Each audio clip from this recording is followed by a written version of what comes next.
Hello everybody, welcome to Reaction Shots for the month of January, in the month of February, in 2026. It is January 308th, and we are here to talk about movies and TV and whatever. I'm joined, of course, by Michael Huber. Hello. And Matthew Walden. Hello. And I'm Isla Hink. This month we're going to be talking about Paul Thomas Anderson, because One Battle After Another came out, and there are thoughts. We got thoughts about it, and then we're also going to talk a little bit about, just briefly scoot over the BAFTA and Oscar nominations. Baffling BAFTAs. I wonder if they like you saying that. Yeah, and then just kind of whatever. Talk about whatever. You could say it when you're nominated for all your shit. I totally believe you will be nominated. I have faith for your like revenge cop drama. Your like angry old cop.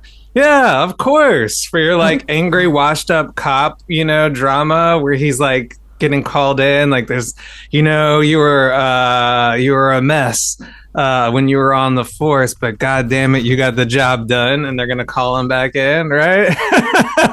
That is like the Huber badge. Yeah, exactly. You're off the case. You're a loose cannon. See, yeah, that's gonna get nominated for some shit, but it's gonna explore some really heavy themes. No, I believe it. What? Don't you see it, Isla? A script by Huber would blow my mind. It would blow everybody's minds. I'm not joking. I believe it. You have to believe in these things. Yeah. A page a year, yeah. But before we talk about Paul Thomas Anderson and whatever, what have you guys seen lately? Huber or Matt? Huber, go first. Tell us. Lately, A Night of the Seven Kingdoms is so nice and cozy, and I love it so much, and it's so nice to have something to look forward to each week on the telly.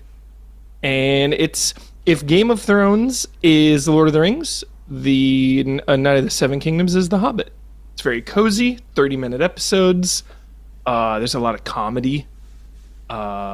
And it just like slots nicely into that world without feeling beholden by it. It's like, oh, there's some Targaryens, there's some Baratheons, whatever, they're kind of just on the fringes. Whereas like, this is the story of Dunk and Egg. It's just really good. I just love that universe, it's just so fun being in the Game of Thrones world. So yeah, there's that, and then Wonder Man is like maybe the best show Marvel's ever done. The best. Like actually, it's like the most personal. It's so heartfelt. It's about characters versus plot. Obviously, there's like MCU plotting, but yeah, just the vibes of that show. Better than WandaVision? WandaVision's a high bar.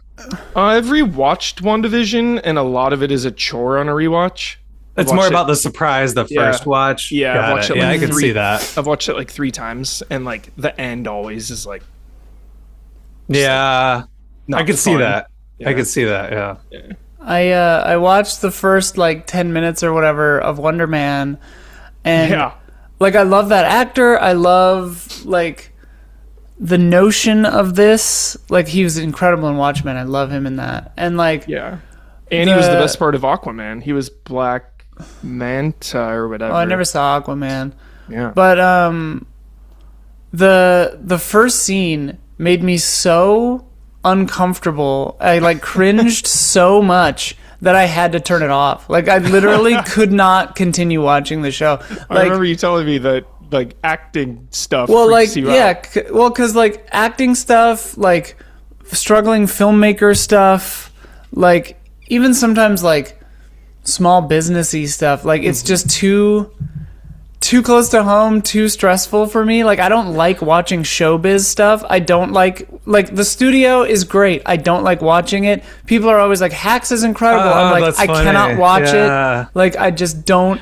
Everybody wanna has watch those it. areas. Yeah. So that's interesting to know that's yours. Yeah. So it's like showbiz stuff really, really like it. I get the ick. Like I get like, and so in the first scene, like he nails it, and then he just keeps like trying too hard and like having notes and thoughts, and then I was just like, dude, no, like the whole, and I know this is the point of the scene, and it's the first scene, so he has to have somewhere to go from there, So it's like I get it. But I'm just like, I cannot watch this. Like, I'm too... For sure. Which sucks. But that does, because, like, you both, I think, all three of us, like, would... The show is made for us, basically. It's like the MCU's love letter to, like, actual filmmaking and movies and the history of movies, because the MCU has gotten so much shit over the years for like they're ruining cinemas, they're ruining movies, everything's always the same, blah blah blah. And this is like really about what it is to make a movie. They fucking reference everything ever. Like, I was spoiler shocked. alert, first episode, Brundlefly reference. Oh, funny. Like, I was shocked when he came out of the trailer and, like, he was on set for American Horror Story. And I was like, wait. So American Horror Story is canon to the MCU? Yeah. What the fuck? Like, There's so many nods of, like, good movies where you're just like, yes. Just love it. Like, that really stuff good. seems great. Like, just the struggling actor thing, it's just too... Yeah, totally. Yeah. For me, it's writers who love themselves, but you can tell the screenwriters also think the writing is great. That's like nail on chalkboards for me, just as a writer. And I'm like, I just don't love it when writers are full of themselves, but the writer doesn't seem to know that. Yeah. Like, I think Barton Fink is a great example. I was going to say, it makes fun of the writer. Barton Fink is the perfect example of that. Because I think it's like, writers need to take the piss out of themselves a little bit. Because like come the on, movie it's just is making writing. fun of him. Yeah. I'll show you the life of the mind. Yeah, exactly. Oh, what? Oh, yeah, just those mainly, and then some Bruce Lee, like last time I was saying. Yes. And then I'm doing a rewatch of Ip Man with Gabby because she's never seen him. So nice. you are on a martial arts run. Me too. I went on a big one this past. Get the bows in there. Yeah. So There was- Bruce Lee. What was your highlight from the Bruce Lee it's always- watch? I mean, there's only a couple, but what was the one you enjoyed most? This Always recent Enter the run? Dragon. I've seen Enter the Dragon, Enter the like Dragon. 85 times because of my dad. Like, my dad was there like premiere week at the Chinese Whoa. cinema. Whoa. My dad's obsessed with Enter the Dragon. Fist of Fury, I think, is the other best one of his, and that was but now it's funny to go back because I hadn't seen the Jet Li remake Fist of Legend until like a year ago, and that to me is like one of the best martial arts movies ever made, full stop. So now it's like, wow, I'm comparing Bruce Lee to Jet Li, but it's like I almost like the remake more because a lot of those early Bruce Lee movies are so rough and low budget. Like the dubbing, they don't have sync sound. You never hear Bruce Lee's voice except Enter the Dragon. It's only like speaking movie role. They're like spaghetti westerns. yeah. A lot of times with what they do with the sound. Yeah. Yeah, and then like the wah wah, that's always Bruce Lee in all of his movies, I think, except maybe Big Boss. They didn't do it. But you only hear his voice in one. So yeah, Crazy. So it's really interesting to compare those two with Jet Li, and there's just all the connections of all of it. Like Sammo Hung is in Enter the Dragon for like 10 seconds in the beginning, and Jackie Chan is the stuntman in a lot of that stuff, and Bruce Lee played that character in Fist of Legend, and then Jet Li and Donnie Yen also play that same character in other properties. So like the world is really small, and there's just like all these connections with the most legendary martial artists, and I just love that.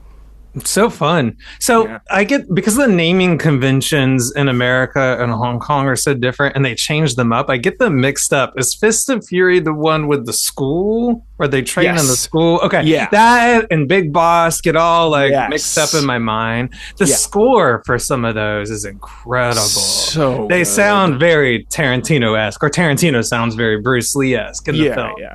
They're just so propulsive and cool, and they sound very grindhouse. They remind me of like the earliest Dragon Ball Z episodes. The music, it's true. Yeah, they're amazing. Horns. Yeah, exactly. And then the way they do those freeze frames with the titles, of so the movies, cool, very cool. Like you're in for a good time when they do that. Yeah, the titles are so cool. Like Bruce Lee, like jump kicking and stuff. It's like Lock, Stock, and Smoking Barrels. Yeah. It's great. You get so pumped watching those movies. I love them. Yeah, I can't decide what my favorite is. I think it's that first one. I think it's Big Boss. It's so chaotic. It's not consistent. It's the most chaotic movie ever. It's not consistent, but it has for me, it's the highest highs. It's kind of like simmering at a 5 throughout, but then it hits these 10s. We're just like, oh shit, that is like escalates. One of the coolest moments. Yeah.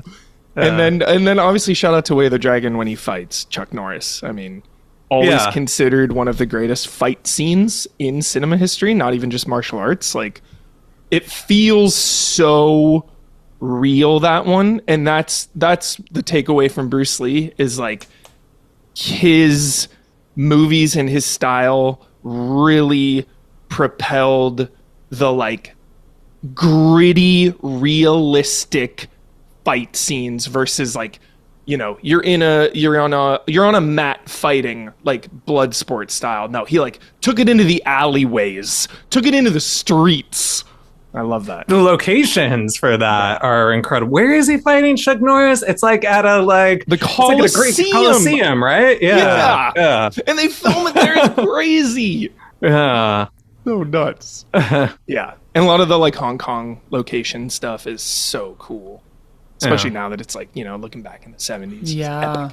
Well, yeah, I mean, he was becoming an international star. I mean, I was trying to think I watched some Jackie Chan movies, which I'll talk about when I do my little area. But like, you know, these actors are becoming just like huge international stars. And I was trying to think like Jackie Chan and Tom Cruise in terms of like international stardom. I'm trying to think of other actors who reached that level of just like global interest. David Hasselhoff. David Hasselhoff, maybe. I talked to him on the phone once when I worked at Blockbuster Video in Sherman Oaks. He was such a jerk to me. I'm fine saying it on here. I don't mind saying it. He was such a meanie to me. Just yelled at me, reamed me out about some like nonsense. David Hasselhoff. It's kind of funny.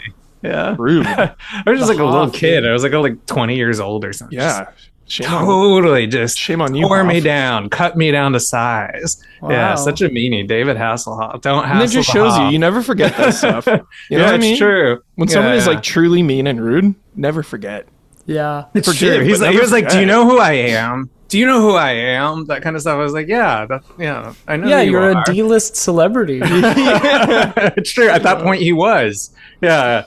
Crazy. He was already low. Yeah. You know that you remember, like, it's like oftentimes the bigger stars are the nicer ones. It's like the lower tier ones who feel like they got something to prove that are usually for sure. Because they're jealous. Mm-hmm. And that's it. That's what I'm watching. Matt, what have you seen? I mean, I don't want to do too long on the martial arts territory, but I did watch a bunch of Jackie Chan movies. Tell me you watched Who Am I? I did not watch Who Am I? Do I need to hit that one? I've heard of it, but I don't know that the DVD. I haven't seen it. I have the DVD, and it is impossible to find anywhere. It's not streaming anywhere, so I was wondering if somehow you tracked down some digital version of it. Probably gotta like pirate it or something. Oh, I'll get it. I know some guys in back alleys who are like selling DVDs. I'll find it. Yeah. That's one of my favorites, and it's a lot of it's near the top of Jackie Chan, and it's crazy that it's just fully unavailable. totally unavailable. So I wanted to ask you about that. Cool. I need to watch it then. Yeah, because I'm not done. I have more of his to watch for sure. And I was kind of like going through the catalog of ones I haven't seen. I watched The Protector, which was a wild one with Jackie Chan. I only have seen that one. It's a buddy cop movie, which weird month to choose. It was like late watching 90s buddy or? cop movies. Yeah. Well, maybe Really? like early 90s. Yeah. Because I've Okay. seen Tony I Jaa's remember The that one Protector, coming of out, course. yeah. The Protector is him and Danny Aiello, or from Jacob's Ladder and a bunch of other shit. Yeah. And like this is a hardcore R-rated movie. Love when Like Jackie's rated R. hardcore R-rated. Jackie Chan and Danny, they're just like doing gritty cop shit. And this is Sick. before. I mean, cops are always terrible, but this is before like shit got really rough this month. So like, I don't think I would have chosen this otherwise. But like, they're doing like bathhouse busts, like Eastern Promises. Danny's swearing, "Fuck this shit! Give me a fucking bazooka! I got my dick out. I want to use it." And Jackie's swearing. Jackie's like, "This is bullshit. Like this movie is bloody." Jackie's swearing? Jackie's swearing. Like it's a rough movie with tons of violence, tons of bloody violence. I mean, it's like, I was shocked, but definitely a different speed for Jackie Chan. And then I watched both Armor of God movies. Oh my god! Armor Which of I've seen God's so Operation good. Condor back in the day, which is Yeah. Armor of God 2, but it was called Operation Condor in America. I never saw Armor of God 1, Oh, it's so which good. was so crazy, out of control. It's Jackie Chan's Indiana Jones movie. yeah, There's one of a his weird- best. Yeah, it is. There's like this weird black magic sex cult in the mountains. He fights against like these women in heels. The stunts are amazing. There's awesome motorcycle shit. There's a battle where Jackie Chan lights up dynamite that's strapped to his chest. The dynamite. Yeah, he's just dynamite blowing up on his chest. He jumps off the side of a mountain onto a hot air balloon. Jessica was working next to me. I was like, "Jessica, you need to stop working. I think Jackie Chan's about to jump off a mountain onto that hot air balloon. I think you don't want to miss this. This may be the only time you get a chance to see this." And he did it. He for sure did it. He had this look in his eyes like, "I'm going to jump onto that hot air balloon." And he for sure did it. So sick. So yeah, Jackie Chan knocked me off the mountain, but I'm back. Yeah, so that was incredible. And I watched a lot of Jackie Chan, some good, some bad. Like his humor is a little outdated, some of it very outdated. But that happens when you revisit old movies. But I'm looking forward to watching more. He's got a deep catalog. I need to hit the Project A movies still. I hear those are really Those are good. Yeah. And I watched Meals on Wheels. I've seen that. The Oh, skateboarding is great. Oh yeah. I'm always a sucker for some skateboarding footwork. Yeah, as a former Did you do- skateboarder myself. Did you do Crime Story? No, but I hear that one's gritty also. I hear that one's Kowloon, bloody. Yeah. Walled Well, City. Yeah, I love that. As someone who Yeah. spent some time in Kowloon myself, filming over there. Yeah, so Walled City's in it. One of the few I movies. love anything set over there. So Yeah. and Twilight of the Warriors, my fave from So sick. last year. So Yeah. speaking of favorites of the year, I made my top 10 last episode. But I did see The Secret Agent finally. Nice. It was hard to get my hands on everything in time for last month's episode. I believe a lot of our listeners really enjoyed The Secret Agent. Tokyo Slim, did you recommend that? I believe you did. You had a very amazing long list, which I've been kind of going through. But a lot of our listeners recommended The Secret Agent. And I take all your recommendations very seriously. So I saw The Secret Agent. Incredible movie set during the Brazilian dictatorship of the 1970s, during the 1970s. And I know some people hear that and be like, "Oh God, another serious political movie." Clinch up just because we're going through enough of we got that, a dictatorship right now. But this one is a political thriller. It does not feel like homework. I promise you, it does not feel like homework. It feels like Goodfellas. It feels exciting. It feels very thrilling. It's it's like Goodfellas with heart. Not saying Goodfellas doesn't have heart. I like Goodfellas. I'm a fan of Goodfellas, but this movie has, excitement, heart. It's very relevant, obviously to our dictatorship, but you're gonna have a good time watching this movie. But it's transformative. You're gonna be like, shit,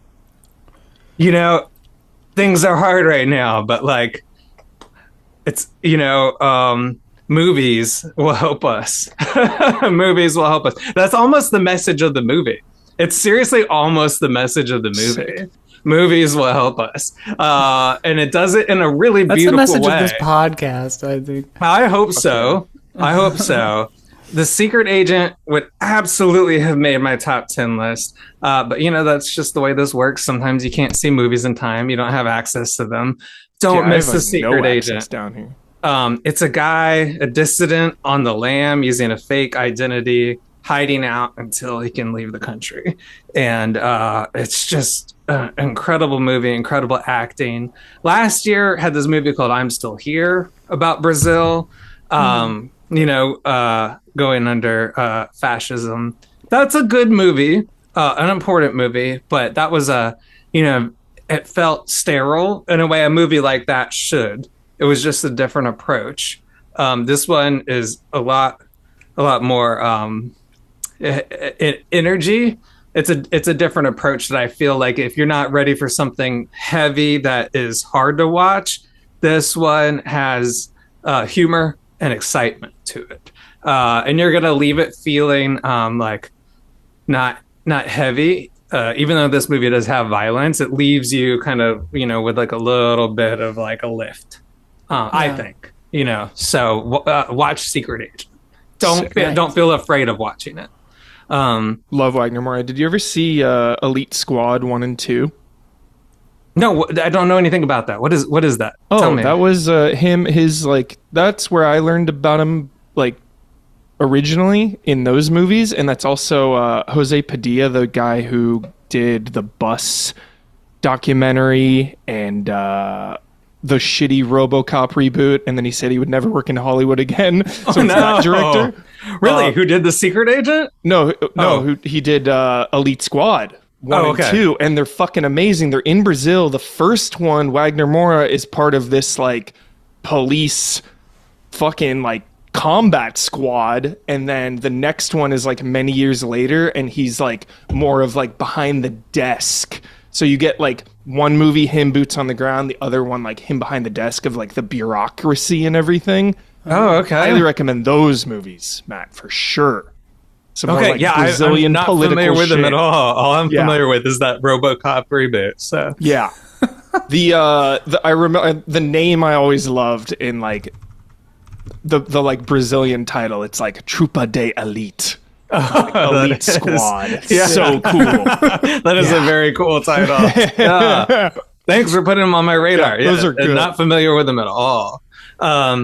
Finally, I watched Eraserhead in the theater during a tornado. Yeah. I texted both of you. I was like, I'm in this empty theater. There's about to be a tornado. I'm going to watch Eraserhead. By yourself in a movie. That's the most Matt Walden thing I've ever heard. That is a fucking vibe. It was. I was trying to get friends rallied. I was like, let's go watch Eraserhead. Nobody was coming. I was like, I don't know if I'm going to go by myself. And then someone was like, yeah, I don't know if we should go. There's going to be a tornado. And I was like, that's it. I'm going. I'm not going to miss it. That tipped me into going. I was like, I'm not going to miss it. It's a sign. I should go. I did have a friend show up. Yeah, exactly. He died as he lived watching David Lynch. Watching Eraserhead alone in a tornado. I did have a friend show up at the last minute. The movie was it turned dark, and then a friend showed up with popcorn. I was like, you made it. That's the best. Yeah. Friend indeed. Yeah. Friend indeed. So, it was great. Very atmospheric. I'd never seen it in a theater before. That's a movie with sound design. I've never seen that in the theater. When did your friend show up with popcorn? Credits? right before it started? Right before it started. It went dark, Okay. and then someone shows up. I'm like, you're getting Yeah. close, whoever you are. I'm like, it's my friend Helena. So, yeah. I love that so much. That's awesome. It triggered this core memory when I saw The Raid 2 in the theater. And right before it started, there was like 10 people in the theater total, but there was this group in front of us, and all of a sudden this guy comes in with like the jumbo of most jumbo popcorns you've ever seen, and he goes, "I made it," and all the people are like, "You made it!" And then just like sat as soon as he sat down, like lights off. It was like so perfect. I made it. That's great. That's really Movie good. theater quotes Yeah. are the best. I just remember things strangers say in movie theaters. Never Oh, yeah. forget. And I've shared with you the To Cinema quote where it was this blind date. Two people were on behind me. They were making nervous chatter. It was before Portrait of a Lady on Fire. Were they lesbians? Portrait of a Lady on Fire. No, unfortunately, they were not lesbians that I know of. Straight date? Straight date. They were just making nervous first date chatter, and they were like, "Okay, well, we're gonna watch this art movie. I hope it's good." And then they had wine at the arc light, and then as the lights go down, they go, "Hey, to cinema." Cinema. To cinema. Yeah, and since So then, me and Jessica sick. have said to cinema over and over and cinema. over. This has been for a decade. That quote has Oh just my lived God. on forever for us. Yeah, it's endlessly applicable to cinema. Yeah, and then I watched all of PTA over again. Well, Just did a did your clean homework. run of it. Yeah, just a clean run of it. Because like he's a director I have a complicated relationship with. I think Yeah. he's extremely talented. As far as I know, he's a director that seems very kind to his his cast and crew. I haven't heard of anything troubling about him. His movies usually have content that I don't love. I think he's very talented. And I think it's one of those things where like art is debatable. And that's what I like about his movies is that you can view them at different times and they mean different things. And sometimes I don't love those meanings. But he takes on big topics with big swings. And I think that's important for directors to try. And sometimes he has a swing and a miss quite often. But that's what I like about him. Some of his shit I hate. And some of his stuff I think some of his stuff I think are like the best movies ever made. So a big range of stuff. He does have a big range. I mean, like we'll get more into it when we start the topic, but like like that I was talking about that the other day with someone because they asked what I thought about One Battle After Another, and it's like he's definitely not one of those people that like, because some people, especially nowadays, I think want to like know the director's like stance on every political issue and stuff from the movie, and like PTA doesn't always build in like clear, clean answers into the movies themselves, which is interesting to me, like for better or worse. Like, yeah, we'll get into it. Yeah. I intended to rewatch a bunch of his, but it's been a hell of a month. It has been, hasn't it? Yeah, like during the economic strike on the 30th, because it's not safe really for me and Sophia to like, as much as we'd like to like go to demonstrations and protests and stuff, because we tick like 6 boxes, but like we didn't spend a dime, and like we had planned ahead, so it's like we had some friends come over and we showed someone that had never seen it Fellowship of the Ring, which was cozy as hell. And then we were actually going to watch The Raid 2, but we would have had to pay for it. So I was like, oh, we're not doing that. So then I showed them episodes of Documentary Now, which they had never seen before. So it was like fun, like weird little day, cooking at home and stuff. I like the commitment to support other people. Because there are like multiple ways you can participate in protest actions or strike actions. I think it's the same way when like people have disabilities and aren't Yeah. able to go to protest movements, or there are multiple ways to participate in a cause or participate in strikes or boycotts. I've been And I think boycotting stuff for, like crazy, but I think we're all in the thing together to stop the horrible machinery that is doing evil acts. And so, whatever way we can chip in is good, and whatever actions we're all able to take is good. So, yeah. Well said. The in the new stuff area, like we found ourselves a couple weeks ago. We were up in the valley for something, and then we went on the drive home. I was like, what if we just go hit the Alamo and see like Bone Temple? And so we went and saw Bone Temple. It's like the only time we went to the theater this month because it didn't really feel great to wander around outside in certain areas of LA. But like Bone Temple I really liked. I really liked it a lot. It was it's a bummer because I feel like a lot of people don't know that it's a separate movie. Like I feel like people saw the billboards or whatever and they were like, oh, 28 years later it came to streaming or something. Bad marketing because it's like, no, this is a new film. It's by Nia DaCosta, which is crazy. It's, Ralph Fiennes. It's like dude from what's his name? Jack O'Connell. Is that his name? Yep. Like he's great in it. Like the kid is great in it. The woman who is Enfys Nest in Solo is great in it, or whatever. Like, yeah, I just thought it was a really great movie, and it moved the 28 whatever later franchise in really interesting directions. It did some cool like narrative stuff and like developments, and it had scary moments, it had fun gore, and it had heart, which I think is, and like all good zombie movies, or like most of these 28 whatever later movies, oftentimes the main threat is not the zombies necessarily. It's really good. I don't know. I liked it. Did you see it, either of you? Get a chance yet? Yeah. It's worth getting out there and seeing it. It's pretty cool. I know. I haven't been to the theater in a minute. Yeah, I'm behind on Avatar. Bone Temple. Taking all my Avatar took all my box office time. Yeah, money. You've seen Avatar like 4 times, right? God. That's a $200 investment to watch out of the Avatar IMAX now, 4 though, times. so- Yeah. But everyone wants me to do 4DX. I've never been to a 4DX movie ever in my life.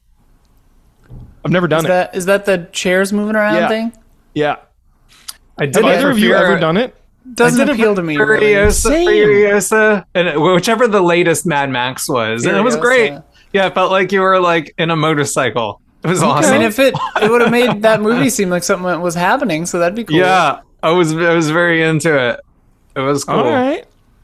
I made a good choice for which one to watch. Yeah. Yeah. I gotta do it. I mean, like I ain't opposed to it.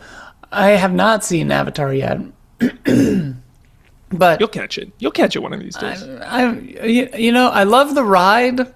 Yeah. I love the tech.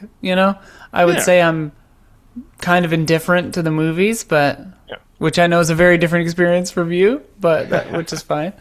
But Once 4 is coming out, you'll be like, I'll watch 3. yeah, I'll pick 4. I'll pick 3 up. Yeah. I'll just skip 3 and watch 4.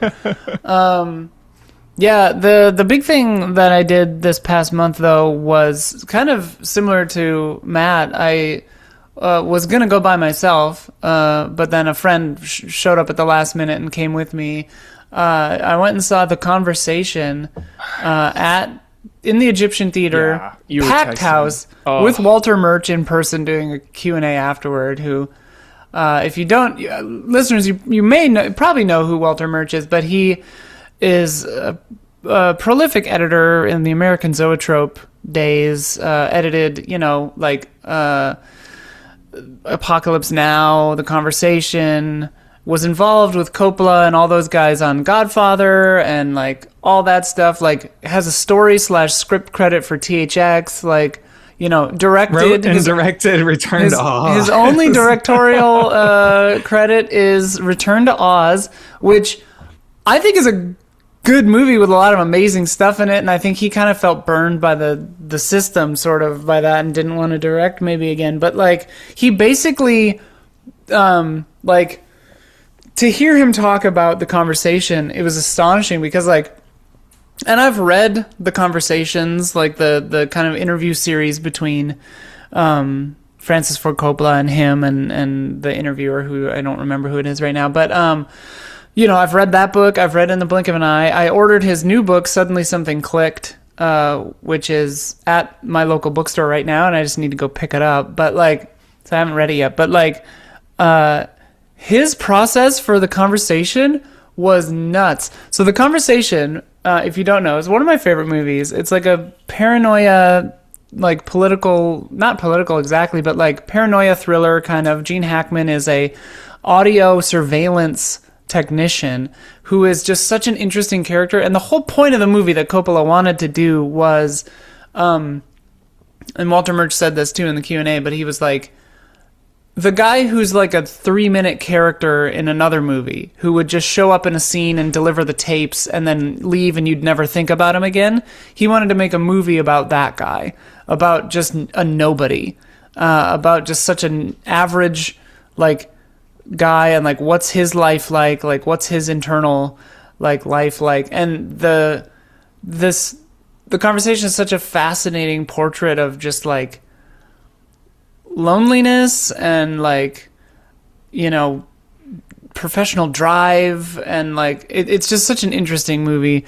But what I hadn't realized was the scope to which this production was a fucking mess. Like, because it was basically like shot between Godfathers 1 and 2, because Coppola was like, I'll do Godfather 2 if you let me do this other one. And Paramount was like, sure, whatever you want.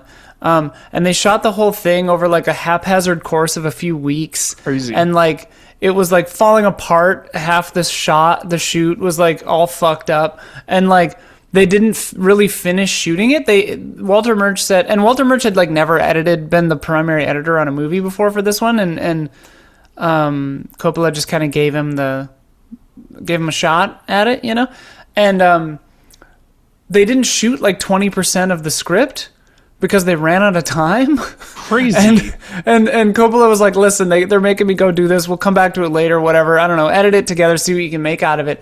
And like, so many of the like completely pivotal plot points and like landslide like stuff in the movie was just Walter Murch like figuring things out in the edit. And like they had to do a couple of reshoots. He said that they built, because they had to recontextualize something else that was in the movie to be something different, to make their new storyline make sense. And it was like one of the few reshoots. And he was like, yeah, so we asked some friends if we could just build a little like half set, like a 2D set on the side of their studio that they were shooting in, and like shoot this thing where the tapes get stolen.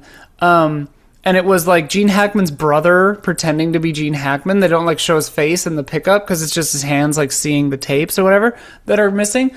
And then he was like, yeah, so we shot this thing on the side of this other movie. And if they had panned the camera 90 degrees to the right, you would have seen Jack Nicholson and Roman Polanski because they were shooting Chinatown. Oh my gosh. It was the set of Chinatown. And I was just like, ugh, that's fucking crazy. Yeah. Like, anyway, I don't know. I could go on and on, but it's just like, I don't know, obviously fuck Roman Polanski, but like The Conversation is great, and it's a crazy movie. And Walter Murch, listening to him talk is just so funny. He has like honestly, he talks a lot like my dad used to, or my uncle Walt, also named Walt. Like, he has this slow, just kind of dry, like very deliberate kind of way of talking. And it's like, he's like funny, but it's also kind of just like, and he's so philosophical about everything. It's really interesting. Like, I don't know. Walter Murch is an interesting guy. And the theater was packed. Yeah. Like, well, yeah. The Egyptian was full. Sick. Like, and I was like, wow, American Cinematheque, dude. People are turning up. This origin story to me that you've told is is really fascinating because in the editing world, Yeah, he's so like the guy. revered. Yeah. Like, I mean, Jessica, when she was getting her start as an editor, really looked up to him and Oh, was same. reading books that he Yeah. wrote. And she teaches him as a professor in film school. For sure. To all her students. We were given his book in film school, in editing class, yeah. Yeah, and to know from you, and I'm sure like Jessica could probably tell me this, but I've never heard this before, that he got his start, in the superhero kind of origin story way. Like, here, take this mess. You've never done anything like it before. Yeah, figure it out. Figure it out. And he's just sitting there in this laboratory. Like, what do I do? I've never done it before. What do I do? And then to, create this, movie that everybody loves out of it. Well, and he first time up to bat is pretty incredible.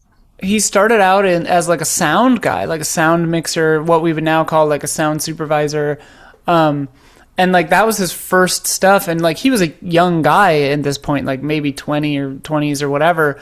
But that was the reason that Coppola picked him for editing this, was because he also knew the sound design stuff. And this movie is so heavily reliant on sound. Yeah. And like it's about sound, and so he was like, you know this, you give it a shot. Like, and it's just like, okay, like, but yeah, like threw that whole movie together with missing 20% of the movie and made this like coherent masterpiece that was nominated for Oscars, that came out the same year as Godfather 2, like crazy. It's crazy. It's crazy. Yeah. It's a fascinating story, that movie.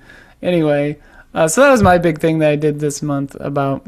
How cool. So I'm glad you got Matt Walton sent me the email I know you let me know about that this movie. Ever since I've known you, you've talked about the conversation. Oh my god, yeah. I have the like 4K restoration in the shelf there.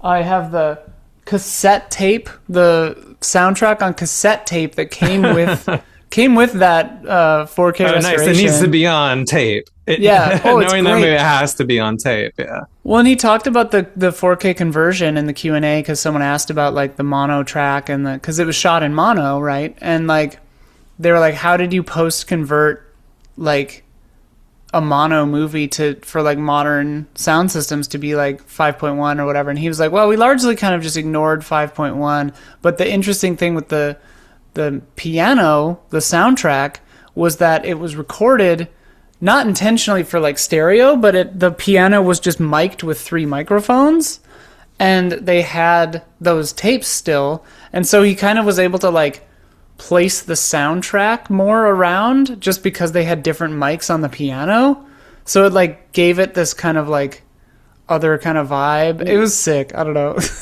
I love that stupid movie. It's so crazy. Anyway. That's so cool. Yeah. We can talk about Paul Thomas Anderson now if you guys want. Yeah. Let's do it. Oh, yeah. We were going to go over the nominees. Do we care?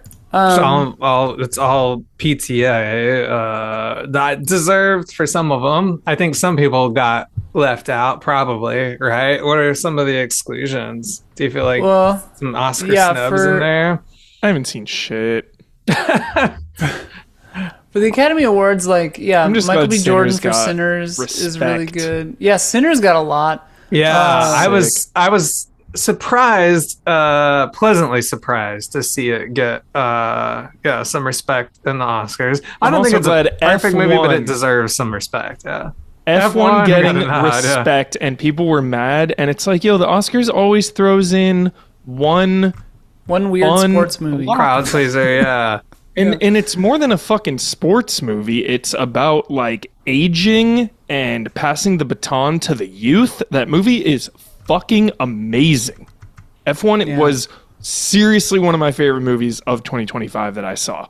Like straight up. It's good. Wagner Moura got, from The Secret Agent, got a nominee for Best Actor in the Oscars. Yeah, he's great. He's so good. Timothée Chalamet is interesting. I didn't see Marty. I have zero interest in Marty Supreme is a very technically impressive movie. The directing is, I believe the word is bravura. It's very impressive in terms of the themes. I think there are much better movies. It's like, who wants to see a cocky white dude full of Right. himself? Like, it may not be the year for that. Yeah, that's my but thing. it's Is a- like, I'm like, you can keep it. Like, but it's a very well done movie, and it's a good character Yeah. study. In a different year, I think everybody would love that movie. Stellan Skarsgård, best supporting. Let's fucking Yeah. go. Cinema It's gonna be Yeah. tough to beat Benicio, and also Delroy Lindo. Like a big. I mean, I feel like Delroy and Skarsgård are like these legendary figures in the business. You know, prolific. Yeah. They've been working for decades. They have so many epic performances in movies. So I wonder who is going to take that there. And then also Sean Penn is I think so Sean hyped for that role. I think Sean Penn's gonna get it, and I don't know if he deserves it. I don't think so. Yeah.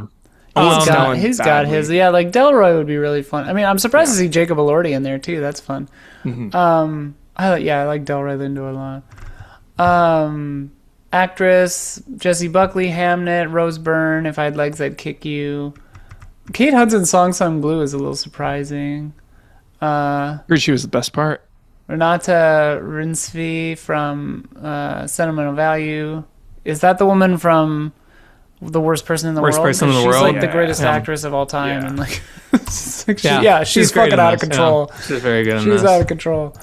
Emma Stone and Begonia, sure. Zootopia Yeah. 2.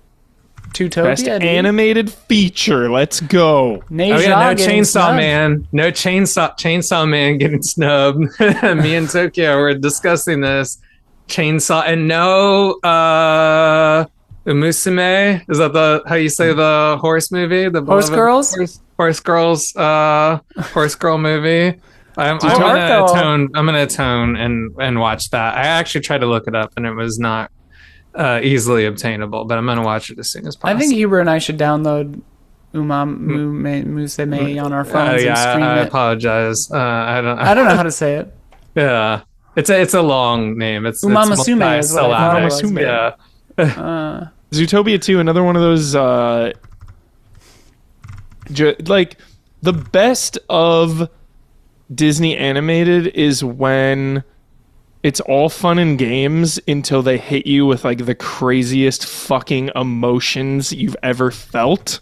Yeah. I feel like Zootopia 2 does that. You're just like, oh, this is chill, this is fun, Zootopia, whatever. Like, it gets there. So good. And it really celebrates movies as well. There's some really cool film nods. I love when that happens. Like a crazy one, Matt. Like the most insane. You're like, what am I even watching? You're like, wait, why are they doing this? we're talking about the French movie Children of Paradise. What's happening? Like, what the hell? That's weird. Cool. Directing is pretty saucy category. Hamnet, Ooh. Chloe Zhao, Marty Supreme, Josh Safdie, One Battle After Another, Paul Thomas Anderson, Sentimental Value, Joachim Trier, Sinners, Speaking of Safdies, did Ryan you hear about Coogler. that? Oh no, what's the here? Jesus. yeah, there's some Yikes. Oh no, do I need to recount my earlier Developing statements? rumors. the very Can't. it's Not it's rumors, a but, development like- situation. Yes. The basics. Yeah. And again, please look We this know up nothing. yourself. Whatever. But like Josh Safdie and Benny, right? Yeah. They had a split because it was because Good Time. there was an actor on Good Time who was 17, I believe, at the time, who was involved in a intimate scene with someone who was maybe not was perhaps like what was it, like they had been a convicted felon or something, Convicted something. yeah, and like the guy tried to like not Turn it up. simulate Yeah. not simulate the scene a little, and she like had no like advocate or whatever, but like one of the Safdies didn't know about any of that and the other one did, apparently. So Was it Josh who did? So yeah, this whole thing came out where now that's like why they split. Like this Why they story don't make movies together just anymore. came out. Yeah. because I think Benny just found out about it like recently, or like when they stopped making movies together. But again, this is I think it was all the other way developing. around. Is it the other way around? I don't think remember it which is. one's which. Yeah. So crazy. That feels like worth getting correct. Yeah, it does. It does feel worth doing a quick little search to. Yes. Josh and Benny. Which is crazy. Like, what the fuck? You know, this was. I mean, this does not excuse it because it's clear to anybody with morals you should not do this. Yeah. You like, know this what? instantly. You should feel wrong about doing this, but Yeah. I do think this is why intimacy coordinators are important and to have on every set. Yeah. Because someone like that would catch that instantly. Yeah. And a director is like, Yeah. let's get the movie made. Let's get Yeah. the movie made. Let's get the show Like, made. if Let's get there's- the movie made. if And an there's intimacy all- coordinator would be like, stop. Yeah. That's why those people exist. Like, if there's Um, already 10 people in the room filming the scene, like, have an 11th. Have the coordinator there whose, like, Who's job it is trained to and- protect. You have, like you Protect the basically have situation. to have an intimacy coordinator at this point. Yeah. Crazy. Yeah. We can do an addendum at the end of the episode. Please stay tuned. Worth bringing up, though, when you bring up the Safdies, because it's... Yeah, Benny found out that Josh let the scene continue. Okay. well, And Josh that's- is nominated for the Oscar. That's yeah. Okay. Yeah. Jesus. 3 sources say that Josh, who became aware of the girl's age on the day of production, shortly after the scene was shot, as the traumatized girl spiral, and Josh declined to comment. Yeah, That's really So- unfortunate. I mean, more than unfortunate. That's terrible. Yep. Yeah. And really common. So And then there's some other stuff too, like with stuff happening on Uncut Gems that kind of made them want to kind of split a little bit. Yeah. But apparently during Uncut Gems is when Benny realized again, look into it. But whatever. Whole big thing. It's a whole big weird thing. Yeah. So whatever. well, let's cheer for So other go ones. Ryan Let's Coogler. cheer for other. Go Ryan Coogler. Exactly. Or Joachim Trier would be good too. Woo! Yeah. Sinners. I love Sinners. Yeah. Let's go for Sinners. It's so much. And safety on sets, which is you have line items on your budgets and include it.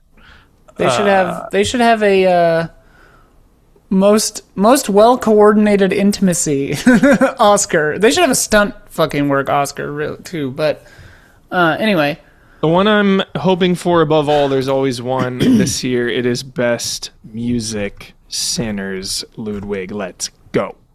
yeah. Need it. Need that win.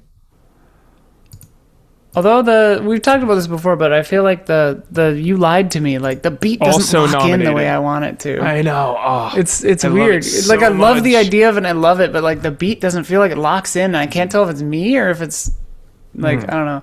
You know what? I really wanted Testament of Ann Lee to get nominated. I haven't for a seen it yet. I really song. want to see it. Okay, I saw it. The songs on that movie, well, it's mostly a musical, which I didn't expect. I like going into a movie knowing nothing. Yeah. And it's about the Shakers, a real life religious movement. And it's not like the Brutalist, even though people from the Brutalist, writer from the Brutalist is involved. Well,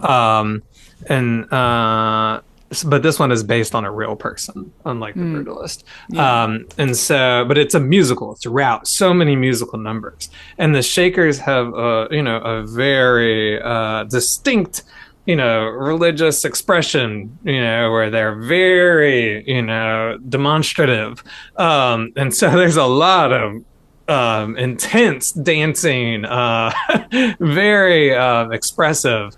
And so if you it's worth looking up a trailer to see some of the stuff happening in Yeah. this movie. I really wanted this to get nominated for an Oscar just so they could do a performance, and so Oh people's yeah. faces could just be like, "Oh my god, I was not expecting this," because it's like a lot of like this, and just so people could see the performance and be like, "Oh, okay," it would just be such a fun reaction. Yeah. There's a lot happening in that movie. I mean, it was a different movie. It's a different movie. I don't know how I feel about it still. It was an Oh. experience. Yeah.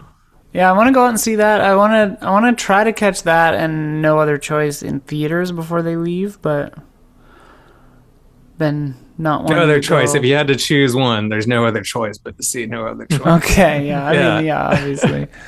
All right, should we get into Paul Thomas Anderson here? Yeah. Do it. I asked our patrons at patreon.com/reaction shots what their favorite PTA film is and just anything else they want to talk about. And we'll start at the first people to write in this time. Zach Wojnar. Licorice Pizza is my favorite PTA film by a country mile. I'm honestly not a huge fan of most of the rest of his work. I don't have much in the way of critique, but they just generally don't grab me the way I want them to grab me. They're fine. One Battle After Another had me at times, but couldn't fully hold on. I liked it a lot, but I didn't love it. But Licorice Pizza captured my imagination and sense of whimsy toward youth like few movies ever have. And if half the stories I've heard about John Peters are true, the version played by Bradley Cooper in the film is significantly toned down from the real thing. I don't know. I don't know. It's funny. It's a very that funny movie. performance. I do not like Licorice Pizza. I know. I remember when we talked about it, and I I do not like it. And And what? And I know people have very strong opinions on this movie, and I'm one of them. For most of the movie, I loved it. And I really enjoy a lot of this movie. It's very fun. And if you don't know the basic setup, it's Alana Haim who has a great performance, and it's Cooper Hoffman, Philip Seymour Hoffman's son, who does a great job in this, and he's so reminiscent of his dad. Which is just fun to see because everybody misses his dad. Yeah. And it's cool to see like he's almost like reincarnated. He's even a mattress salesman in this movie, which in Punch Drunk Love, his dad is a mattress salesman. Love and it's that. cool. Oh, crazy. Just to see a fun And nod. Isla knows Tom Waits is in it, right? We've told Yeah, her I before. do, yeah. Yeah, Tom Waits is really fun Love in this too. Tom Waits. Yeah, Tom Waits is excellent in this So movie. good. Holy There's fuck. so many great parts in this. And it does have this kind of strange May December friendship in it. It's like a friendship slash love story between Alana Haim, who's 25 years old, and Cooper Hoffman, who's 15 years old. At least the characters are. Yeah. And it's kind of like this uneasy push-pull throughout the movie. It ends up going near the end in a direction that I don't really like. And the film, a lot of Paul Thomas Anderson movies have this kind of remove where they don't tell you what the director thinks and kind of just leaves it for you to figure out. This movie, I feel like tips too far in the direction of how the director feels, and sort of like a nostalgic romanticization of this relationship. And the director's made definitely statements about the movie, about how he feels about this relationship. And I just don't think it's okay. But I think it's okay to enjoy the movie and interpret it however you want to. I don't think there's anything wrong with liking this movie. I just don't like it. I think there are other movies that treat this subject matter better. I think this movie's, the director's called Todd Haynes. I think the movie May December treats it a lot better and kind of shows the impacts of what this kind of relationship between an adult and a child, the impacts can have on someone as they age older. It just handles the subject matter, I think, in a much more responsible way. I love so much of the content of this movie, though, up until the end. I just don't like where it lands. But I know this movie had a lot of different opinions on it. It was kind of a lightning rod for internet opinions. I saw it with the early screening with PTA. So I was lucky in the sense that I just got to take like a, like a fresh take on it, like a review code almost. So I didn't have any preconceived notions of it. And I was like, whoa, what just happened? What just happened? What did I just see?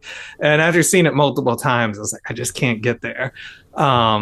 Yeah, but that's sort of my feeling about Licorice Pizza. And I want to like it. I want to like it so much because the characters are so great and the scenes are so great. Three-dimensional for sure. Yeah. And I love Lolita, the book Lolita. So I'm not, I'm not like. I just think it's interesting that the girl is older. Like the power, because the power dynamic is always like male dominated. So it's true. Really interesting that the woman is the older one in that relationship. I think it's possible to take on this subject matter in an interesting and responsible way, and I don't think this movie sticks the landing. That's all. Yeah. Zach Wojnar, under the Anything Else banner, lengthy but seems good, so let's go for it. Ride with me for a minute on this one. I swear it's on brand and insightful. I have a friend, a cool older lady. She used to be a really cool middle-aged lady, but she's kind of cranky now that she's kind of sort of officially old. She lived in Minneapolis for a few years in the late 70s and into the early 80s, and she had a different perception of Minnesota nice than most people. She said the city was a powder keg waiting to blow up, that the racial tensions between the whites and everyone else, mostly black and Native American, there's a big Hmong population in Minneapolis as well, was a constant source of concern, like the powers that be had their boots hovering just above the necks of the minority population. I guess a lot of cities are like that, are still like this today, but it was especially tense back then. There was black power, but there wasn't really a Native American power movement to match. However, for years after it stopped playing in the rest of the country, one movie was still popular at the local movie houses and drive-in theaters, a movie about a half-white, half-native ex-soldier who used martial arts to fight bigots and cops and protect the weak and innocent. That movie was Billy Jack. Hell yeah. I know it's a bit of a running joke for us on the show, but movies are powerful tools that remind us that we're not alone, and there are people who will fight on behalf of the oppressed, thus giving voice to those who have been silenced by force for generations. I'd like to think that the hope and catharsis provided by Billy Jack was enough to keep the young people of Minneapolis from giving in to despair, believing in freedom and working for a better tomorrow. I don't know if ICE is going to invade in other cities. Yes, it is. I know as a mixed-race Latino that they've been after my mother's people for years, and they don't care about law enforcement or anyone's legal status, just that the weak are constantly reminded that the strong have their boot on their collective neck. Seeing ICE so brazenly embracing fascism on the streets of any town USA makes me ashamed to be an American, but the response has made me proud to be American. There are protests across the country, and there are heroes on the streets of Minneapolis today who stand up to fascism and challenge the status quo of fear that has stood not just for decades since Billy Jack offered a measure of comfort to the minorities of Minneapolis, but for hundreds of years since the first time the American government stole the land from Native people. I guess us Wojnar boys have a little more perspective than the average American of what it's like to exist in war. I have a fraction of Jason Wojnar's experience since he lives with war every single day in Ukraine, but when I visited him last year, I saw explosions and missiles from the apartment window. The rehearsal space where I played drums got hit by a drone strike, but remained open for business. If that's not a metaphor for resilience in the face of war, I don't know what is. Yeah, that's a powerful image. My point is, it's not until the hounds are at the gates that we learn what patriotism is.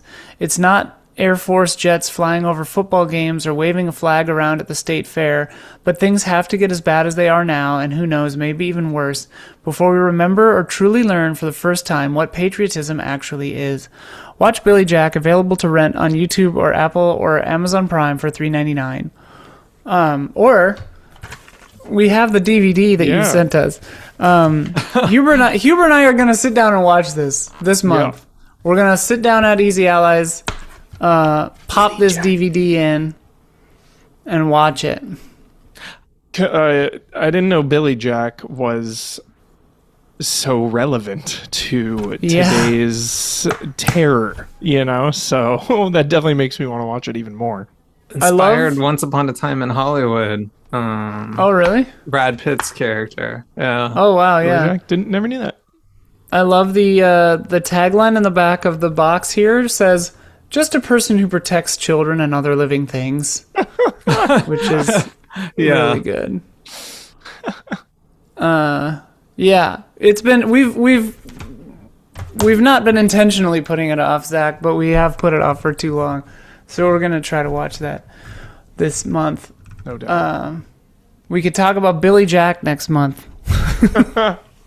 As our topic, perhaps. Yeah, it's been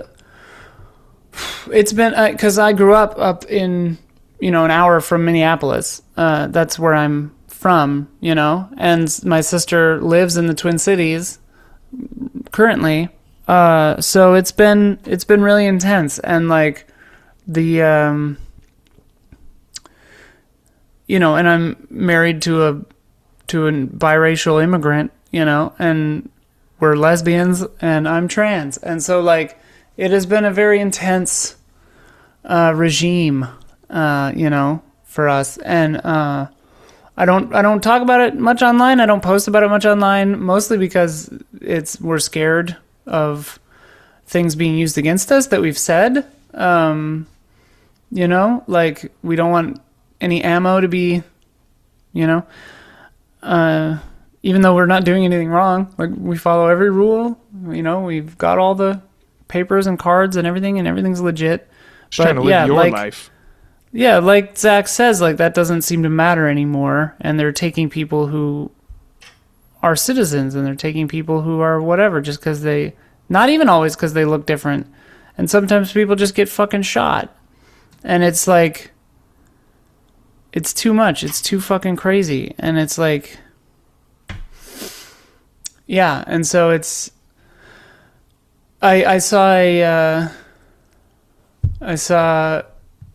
a chant that the people were doing, what was it? No more Minnesota nice, like we don't want ice or whatever like that. Something like that. I can't remember the second half, but no more Minnesota nice was the first half of the funny thing with Minnesota nice, and maybe I've talked about this before, is like, and like Fargo and all that gets into it, is like Minnesota nice doesn't actually mean nice.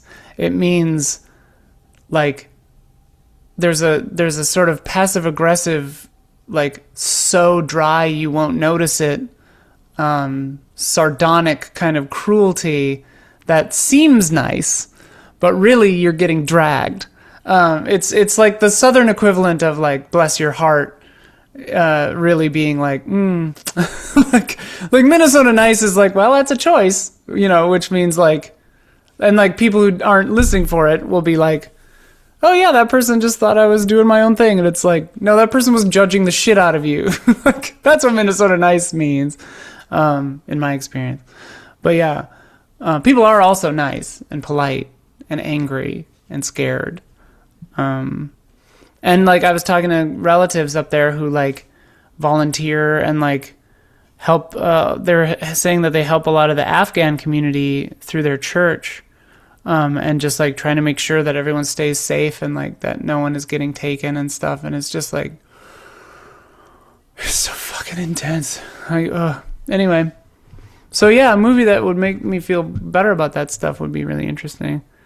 And also, yeah, I mean, I just keep rambling here, but like Native American population up there where I grew up, like in my hometown, like, that was there was a decent Native American population where I grew up, and like one of my best friends, who's still one of my lifelong friends, is Native American, and like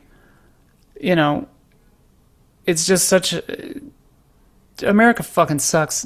It's just like people don't deserve the way they've been treated over the hundreds of years. Like, I don't know. But then, yeah, people rise up, people like speak up, people support each other, and like it's important to remember that. It's important to remember that people are still good. That's what I try to hold on to. Yeah, It's hard. It's because like the fucking system is fucked, but the people with like the people are good. You know, not like the people, the every day-to-day people. I think just like because I've worked online only for the last like 15 years. Yeah, and you get in this just like constant, just like so. But it's hard when the fucking system itself is so fucked up. Yeah. But then like when I do go to work and like meet just like nice people, I think it just hits so much harder now because things are so bad. So I just try to be like, all right, there's still good. There's still good out there. The pot in which we've been slow cooking for 200 plus years is filled with a lot of nice frogs. That's true. Yeah. That is true. Frogs. A lot of nice frogs getting boiled to death in this nightmarish cauldron of corpo-fascism. They're getting burned, but they're smiling about it. We're smiling. We'll all be dead soon enough, you know. Knock on wood. Fede Krauch says, for starters, I will say that PTA has made some of the best movies of all time. And he also made Licorice Pizza and Phantom Thread. I would need to rewatch OBAA more times to properly place it in my ranking. So I'll say There Will Be Blood for now, with Magnolia second, and OBAA maybe first, but recency bias is a thing. And then that's funny because Phantom Thread, I loved in the theater just because Daniel Day-Lewis, like it's his final performance, and it's a beautiful looking movie. I love the way that movie looks. And PTA did the he was DP on it. He does a lot of the camera stuff on his films, which is impressive considering he does the writing and directing also. But it looks beautiful. The acting's incredible from all the three leads. And so I was just, floored by it. And I think he does period pieces really well.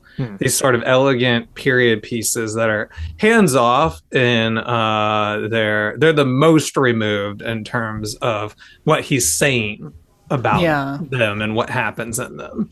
And it's a fashion designer who's very reserved and mean to the people in his life. And he's got a team of women fashion designers who work with him, or fashion executors who follow his orders and create these costumes. And I was like, oh, I love this. Daniel Day-Lewis is on fire. It's just incredible. What a performance, what a character. And I watched it again recently and I was like, just because I learn more about it, and I did some work with people who worked in the fashion world. I don't want to say their names because I don't know if they want their opinion out there, but some people who worked in the fashion world and gave me more information about the people who inspired the movie. This was based on Balenciaga and some other important people in the fashion world at the time who were all gay.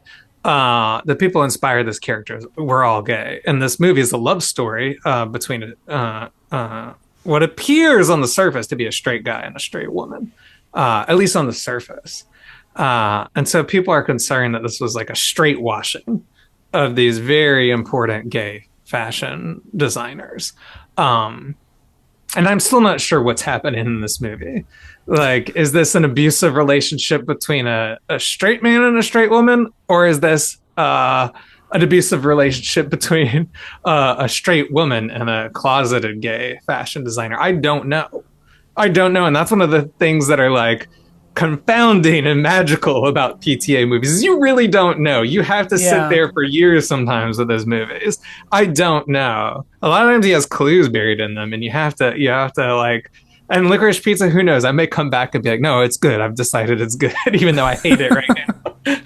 Whenever you watch a movie, depending on what you're dealing with in your life, it's always going to change. Your interpretation of it, your view of it. Like, you could watch a movie 10 times and get something different each time. I think he wants his movies to feel that way. He intentionally designs them that way. That's cool. But Phantom Thread, I loved it the first time, and the second time I was like, I don't know.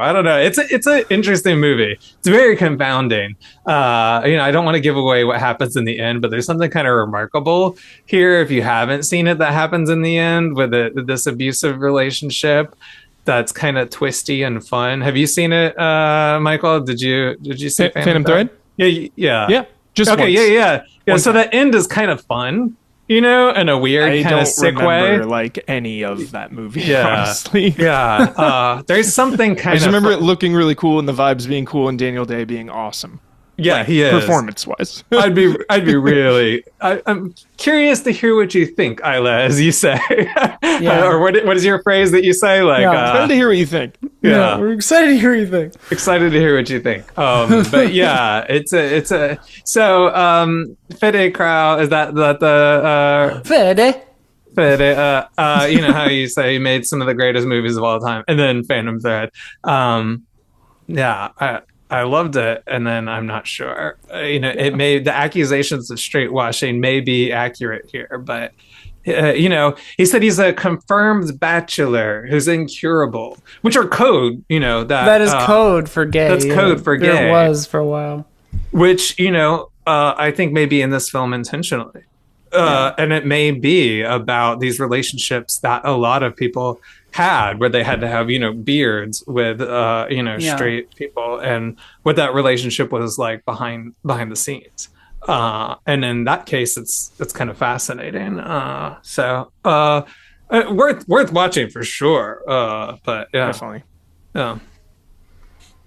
Fede also says, under anything else, I wanted to write about Wonder Man, but alas, didn't finish the season, so all I'll say is that the first 5 episodes are great and Ben Kingsley is a delight.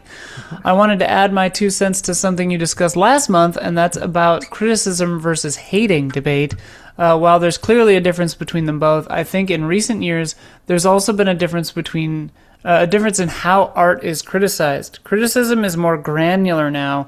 What years ago would have been considered a fun callback or reference is now treated as pandering, and there's a certain level of underlying cynicism in most discussion that prevent the recognition of earnestness and passion. That's just my opinion, but wondering what you think of it. Yeah, no, I agree. I mean, the entire internet is bad faith. The entire internet. Except for us. Except for us, yeah. We're the most good faith out there. Like everything is met with like eye rolls and skepticism, I feel like. I think that nuance is kind of diminished, and like people's willingness to sit with something, because everything is so go. It's like everything. You've got to write your Letterboxd review while the credits are still rolling, and then you move on to another thing and never think about it. Kicks you back out to the next thing. Right. I think I was watching some serious movie and it kicked me out to like Ricky Stenicki immediately before the credits were over. Oh, it was on the like final Netflix or episode whatever? of some series, some dramatic series, and it was like, would you like to watch Ricky Stenicki? And I was like, no, I want to fucking think about this show. I want to hear the spent fucking 3 years of my life seriously. watching. Yeah, I fucking hate that. I'm so glad you brought that up. Yeah, credits are so important sometimes, especially after some epic shit. Sit in it. I want to sit in it. I want to sit and think about my life that I spent with these characters that were after we watched Fellowship of the Ring, and it was like our friend's first time seeing it, really, like during the credits, we watched it on HBO or whatever, because we already have that subscription, and like it didn't even kick to, hey, watch The Two Towers. It was like some other, I don't remember what it was. Do you want to watch Deuce Bigelow? Do you want to watch Ricky Bobby or Talladega Nights or whatever? And I'm just like, what the fuck? Like, kick me to two Towers at least. Like, what the hell are you doing? Crazy. But it's true. I mean, I think the internet has significantly changed how people perceive things. Also, I was watching a thing recently that was like, why do millennials and Gen Z have such appreciation for older media from before their lifetime? And the person was saying that like we grew up in a time where TV was like cable TV became a thing, and like they had to fill the air with stuff. And so they just bought the rights to a bunch of older stuff. And so like we got served such a random assortment of things from like the entire history of visual media, you know, that now, because everything is an on-demand culture and everything is like quick, you know, TikTok, YouTube Shorts, Instagram Reels, whatever, or I put it on intentionally myself, you know, like people aren't served things and they don't have another choice. Like people only put on things they've heard about and are interested in. So it's like it's bred kind of a culture of the moment and like not looking back as much. And this isn't a criticism on anybody. Like you're not at fault for the world you're born into. I just thought it was like an interesting, I hadn't heard it framed in that way, because in the past, sometimes I've been like talking to a friend who's like 26 or whatever, who's never seen Jurassic Park. And my initial reaction is just like, what the fuck? You know? But then I realize it's like, she's got no cultural context to have given a shit about Jurassic Park. Like that was released 14 years before she was born or whatever that math is. Like, why would she give a shit? Yeah, unless you haven't seen Billy dinos Jack? Or I haven't seen Billy Jack. Yeah. And just people just aren't as into movies as some people. Some people just don't care as much. They just see whatever. Yeah. Oh, it's on Netflix. I'll pop that on. Like a lot of people just don't give a shit about like anything. You're gonna be like, hey, want to watch Casablanca? They're like, what? No. Yeah. They don't even have color. Watch Casablanca, though. Yeah. Watch Casablanca. It's filmed in mono. Are you serious? Mono, don't. Mono's great. Mono's great. Like the mono. Beatles recordings are much better in mono. I mean, I'm not a huge Beatles fan, but like, check out the mono ones. Yeah, Mono. Yeah. Anyway, it's just like, I mean, like we could go all like old person on the internet and be like, kids today don't appreciate emotional nuance and they don't think things through, and it's like that's obviously not true. I think they do. But, like, I like but kids today. They got handed a shitty hand, and that's the difference. Awesome. Yeah, I mean, like that. There's such a big generational divide because of the internet. I think where it's like we still got a childhood, and like I feel like people being born now and people even Gen Z like born with a phone in your hand, like, you know, it's a completely different experience. Like I didn't get a phone until college. Like I didn't have a cell phone until college. All day. Imagine just staring at your hand all day. It's like the same shit. It's what they do. They're just like a window of nightmares insane. Constantly streaming into your mind. It's like also, people used to make movies about that. Like Clockwork Orange is, you know. Also, you know my constant vitriolic rants against Rotten Tomatoes. That's fucking changed the way people perceive media. Prove me wrong. 100%. Oh, because they misunderstand. Oh, got a 40%. Because they misunderstand what it means. But yeah. I mean, I think Rotten Tomatoes could do a better job of communicating what that percentage actually signifies. I heard a thing on the radio. This movie doesn't have a 40%. 40% of people said it was good, which means it's bad. I heard on the radio yesterday it was an ad for Send Help, and it was like didn't even say anything about the movie, whatever. It's like, see, Send Help, a 94% on Rotten Tomatoes. Critics are cheering. Send Help, 94% Rotten Tomatoes. It's like, what? I like a room full of collective critics all cheering at the same time. We got them all in a room, yeah. 9 out of 10 critics recommend Sensodyne toothpaste. But yeah, fuck the whole Enterprise, basically. Except the Star Trek Enterprise. Oh, don't fuck Star Trek Enterprise. I would fuck the Star Trek Enterprise. The D? I would take the D. Anyway, Carl Williams says my favorite P.T. Anderson film is There Will Be Blood.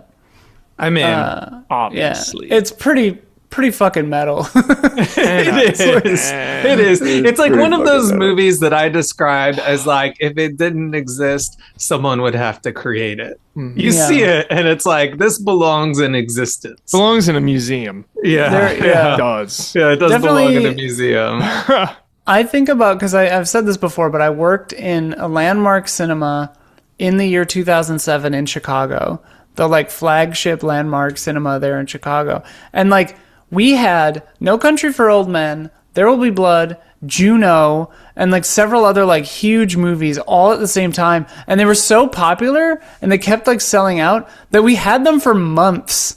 Like, it was insane. It was like a theater alive, probably. Yeah, and it was like a smackdown. That theater was fucking incredible. It was at the top. Yeah, landmarks are great. Of a dead mall. So like you had to walk. You either took the elevator or you walked up this insane like I know that one. Yeah, system of twirling ramps that would then like crisscross the middle, and like there was like an express and a Weight Watchers and like nothing else, and like. They tried to have a like artsy grocery store like down on the bottom, but like that closed. So it literally looked like a zombie movie, like this mall. And then you get to the top. Like I would see people come in and they'd be like, is this the right place? Like what the fuck?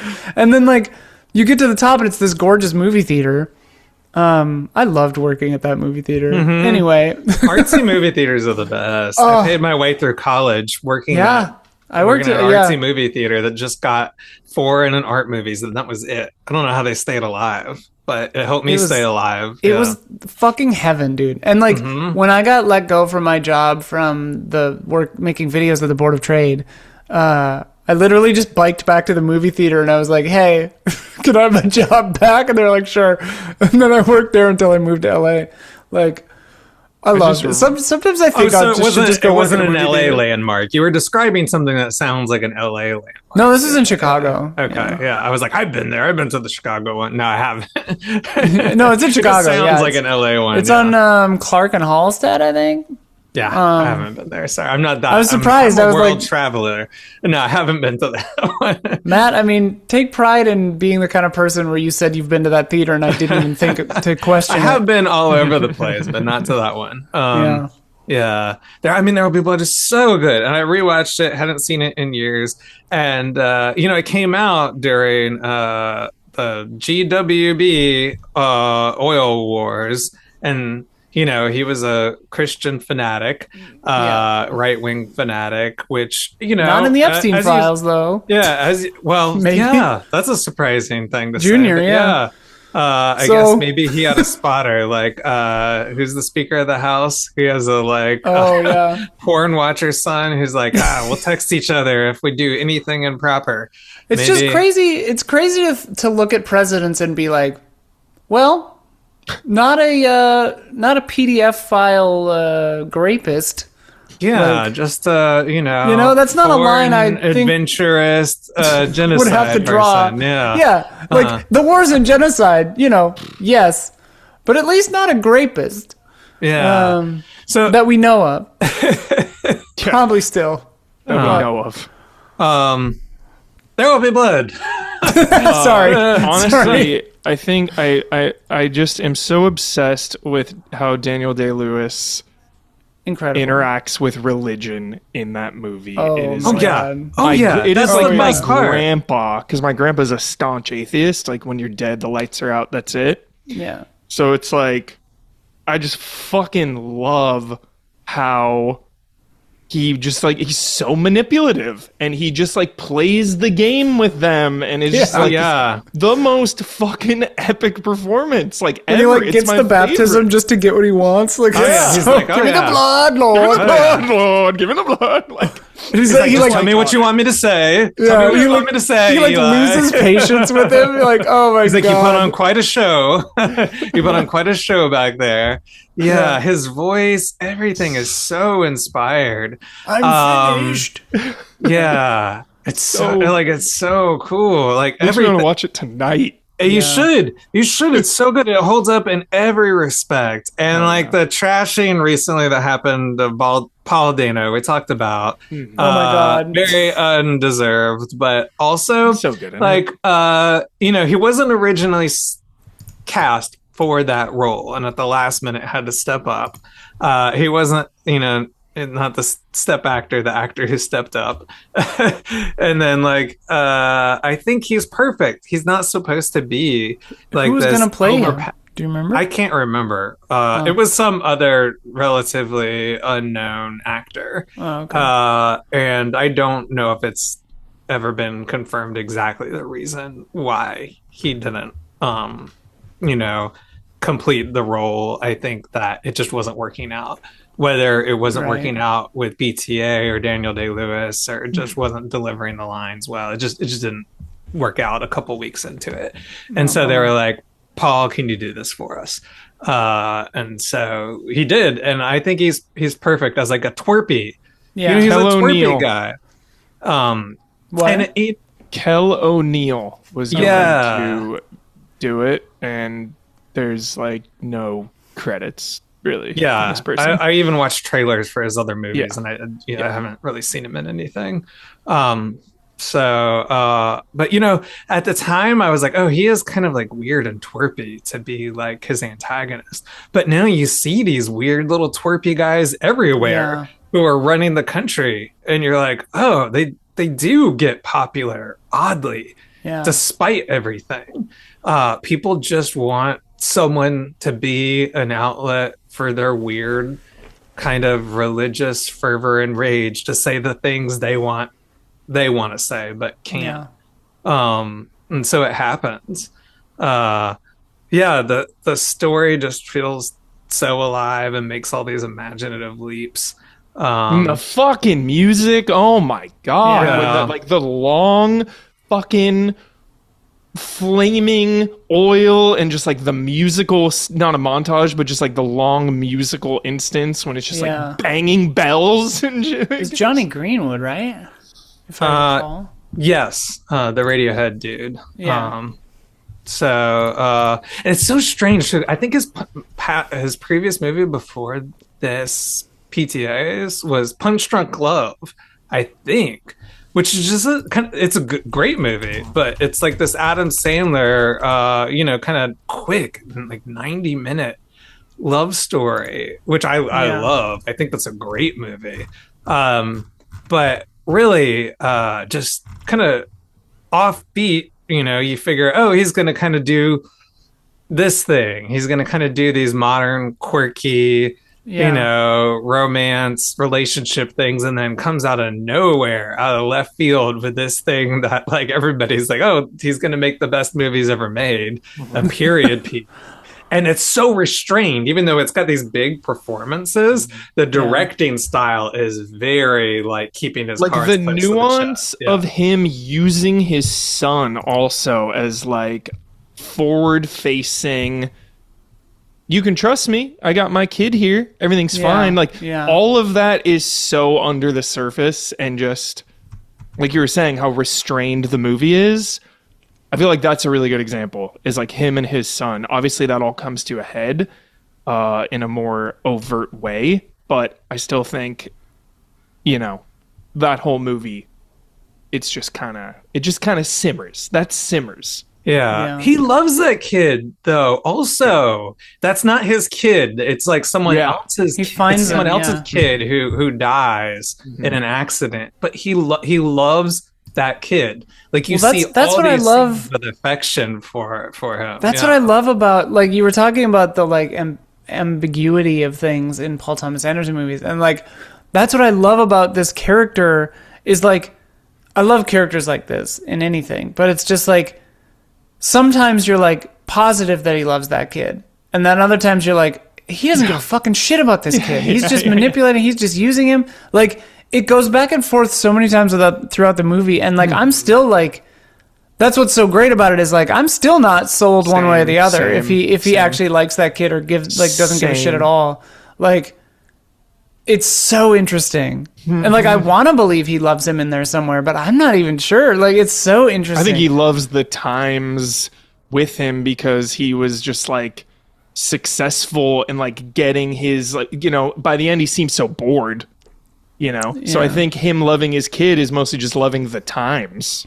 Well, the way they described this movie when it was coming out, Paul Thomas Anderson and everyone, is that they were making a monster movie, but the main character is the monster. Like, it's like if they were making Jaws, but you see the shark the whole time. That's like how they described it. And like, that's such an interesting like way to think of it. And like, and so interesting as a study of like narcissistic abuse or like sociopathy or whatever you might think he's got, but like, just how you're never on the right foot with him. It reminds me of Jeremy Irons in reversal of fortune, where you're like never sure. you're like, what's this guy's deal? Well, that movie's good. You're like, what the fuck is this guy's deal? Like, yeah. Anyway, I love There Will Be Blood. I think No Country for Old Men is a better movie, but There Will Be Blood is like one of the best performances like ever. Top 5 things I hate in this world: oil barons. Fuck them. Have you guys seen the Adam Driver SNL sketch? I think it's called like Parent or like Parent Job Day or something like that. But it's like Adam Driver is basically playing an old oil baron, and he's talking to a bunch of like school kids about what it means to be an oil baron, and it is so good. That's hilarious. Oh no, Adam Driver is like confirmed for Heat 2, and I am so happy about it. I'm so happy. That's good. Yes. Carl hasn't anything else as well. Saw No Other Choice a few weeks ago after the Year in Review episode. Great film. Sucks it got snubbed at the Oscars. Kind of wish they expanded the Best International Feature category to more than 5 films. I agree. Yeah. For the record, I have seen 2 of the nominees at the timing of this post, Secret Agent and Sentimental Value. I will have the chance to see Voice of Hind Rajab this weekend. Not quite sure if Sirat or it was just an accident will get played in my area, but I doubt it. In any case, I trust the Academy's judgment on which films got nominated for the category. I wouldn't, but honestly think they can expand the category to more than 5 nominations. Maybe not 10 like Best Picture. God knows most American theaters wouldn't bother showing more foreign films to begin with. Yeah. The Academy is always an interesting thing because it's so much of it is like about campaigning and stuff like that it's like there's no perfect way to do an awards. There's no perfect way to do an awards show, but it's like a lot of them are the right choices, and then a lot of them they like miss things, and like yeah, there's no way to do it. Like no one can see everything, and no one can judge everything empirically, and yeah. Was it Rahul, Kirsten Dunst or Emma Stone who was like just had the best comment? They were talking about like the screenings of them all, and she said something about like, yeah, I've seen every movie. I'm part of the Academy, right? Because like nobody there's the That's whole my thing job. of like there's the whole thing of like nobody even watches everything, Right. And she's like, I think yes. She's like, I've seen everything. Obviously. Didn't they change? Wasn't that a year or two ago or a few years ago when they like had to like formalize, or maybe there were people were saying they should formalize a rule where you actually have to like see the movies before you vote? Like Fucking should be. yeah, I think it was because of that movie that was so goddamn fucking terrible that I forgot it existed, about the trans Mexican Amelia Perez. Worst movie ever fucking made. Trash movie. It's fucking insane. But like because that movie campaigned so hard and Netflix campaigned so hard for it, that's an example of when the system does not work. Because that movie should have been buried in obscurity. But people were told it was good and smart and important, and so they just believed it. Anyway. Rahul Misal says, long-time listener, first-time patron, and commenter. Apologies for deviating from the Yeah, thank you. Hi. Welcome. I know your name from Easy A too. Apologies for deviating from the prompt, but I wanted to add to last month's discussion on Best of 2025. We're still in the season, baby. If you haven't seen it by now, I have to recommend you watch Heated Rivalry. Let me say that this show is one of the most unapologetic celebrations of queer joy and happiness that I've ever seen. Jacob Tierney's direction is stunning, and the show's performances and design are breathtaking. I was shocked when I found out Condor's story wasn't actually Russian. Yeah, I heard that. He does a really good accent. I've convinced so many friends, including some straight male friends, to watch it, and I cannot recommend it enough. It is truly special. I need to see it. It's very sweet. It's very sweet. I need to see it. Like, yeah. They're the way they treat each other is very kind. And I think that is that's a good thing to watch right now, where just people treat each other well in a romance story, especially dudes. Especially men treating each other well. Yeah. Like that's the best thing about it. Yeah. The funniest like Blue Sky post or whatever that I saw about this was, I think it was a woman writing in or something, a lesbian maybe, that was like, Hey, just I don't know if this is a weird question, but just a question for all the gay men out there. Like, is this a realistic depiction? Is this what gay male relationships are like? And then the top response was, no, these men are lesbians. Amazing. Like, I can see it. Amazing. I can see it. I mean, it definitely, I've heard it appeals to women. Well, it's written by a woman, so more than men. Yeah. But I can see why, because men, I mean, I'm generalizing, especially in culture right now, their tendency towards cruelty is at the forefront. And so something that's escapist, that you can believe in the romance of non-cruelty relationships where men are participants, is definitely something that could be appealing. And if you like romance, like, it's a fun show because it's definitely romantic. It's a fun watch. I've said this before, but like the fastest road to make me just sob is like a kind older man. And like, you know, if he's just kind, or like something sad happens to him, or like someone is mean to a kind old man, like I cannot handle it. Kindness will get tears from me. Kindness, definitely. yeah, That's where it gets me. Yeah. That'll get me teared up. Yeah.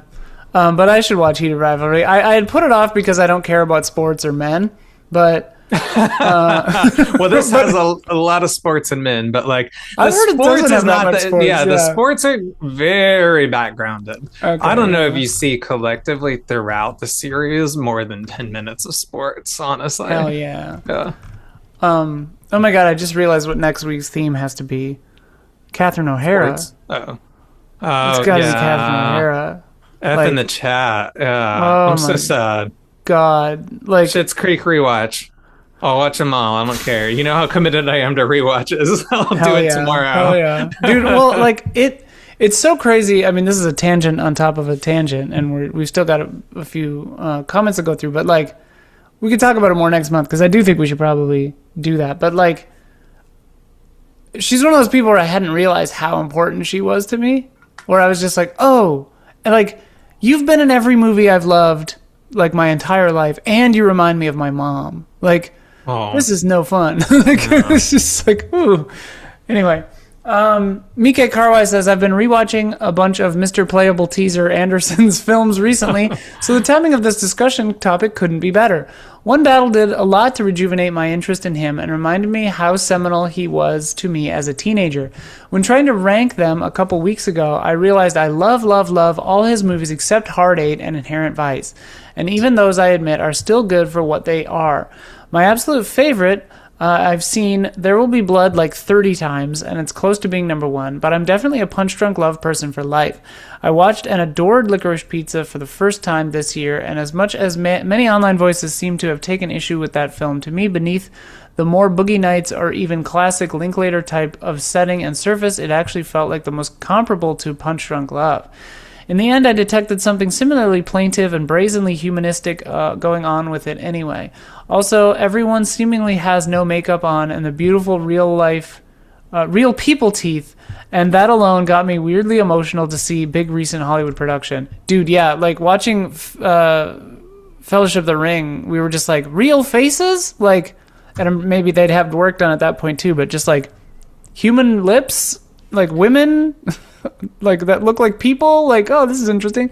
I heard that was part of the casting actually for Alana Hayim. Just the willingness to like, I'm cool with wearing no makeup throughout this movie. Nice. And I'm not one of those guys who's like, oh, you look beautiful without makeup, and they don't realize you actually have you've got your street beat on. Yeah But that was actually discussed as part of the filmmaking process, because he was like, just a normal average girl hanging out in the valley in the 70s, the look would probably be no makeup.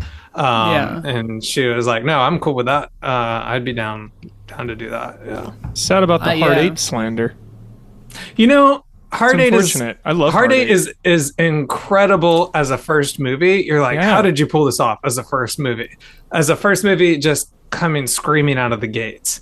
It has some problems in it. Like, it's definitely reflective of the time. Like, Gwyneth Paltrow's Mid-90s. character is like definitely like, oh, I'm like, apologies for using this term. Like, she's a sex worker, but she's like a hooker with a heart of gold, and she's Yeah. just addicted to hooking, and she gets married, but she slips up, and whoops, I just had to do a little hooking on the side because I'm just addicted to it. Yeah. And like, it's Needed like, the drama. yeah, it's like, oh, I don't, Overwritten. do we do that? Is that what we should do, PTA? I think he was just like a young kid in his 20s because he's a guy, and guys are kids until they're like 60. He didn't know better, but like the directing and camera work and staging is just I just love a good magnificent. I love a good like old seasoned criminal gambler meeting a younger person and like mentoring. I just fucking love that vibe. It's his story that he returns to, a father figure who is having a complicated relationship with a son. That's PTA's like wheelhouse. And I think he was smart in that he chose a genre picture, a very small scale genre picture to cut his teeth on. Not a lot of people do that for their first movie in terms of, I'm going to go big and I'm going to be experimental and I'm going to do all this wild shit. He was like, no, let me hone my craft in this small little category and let me just do it well.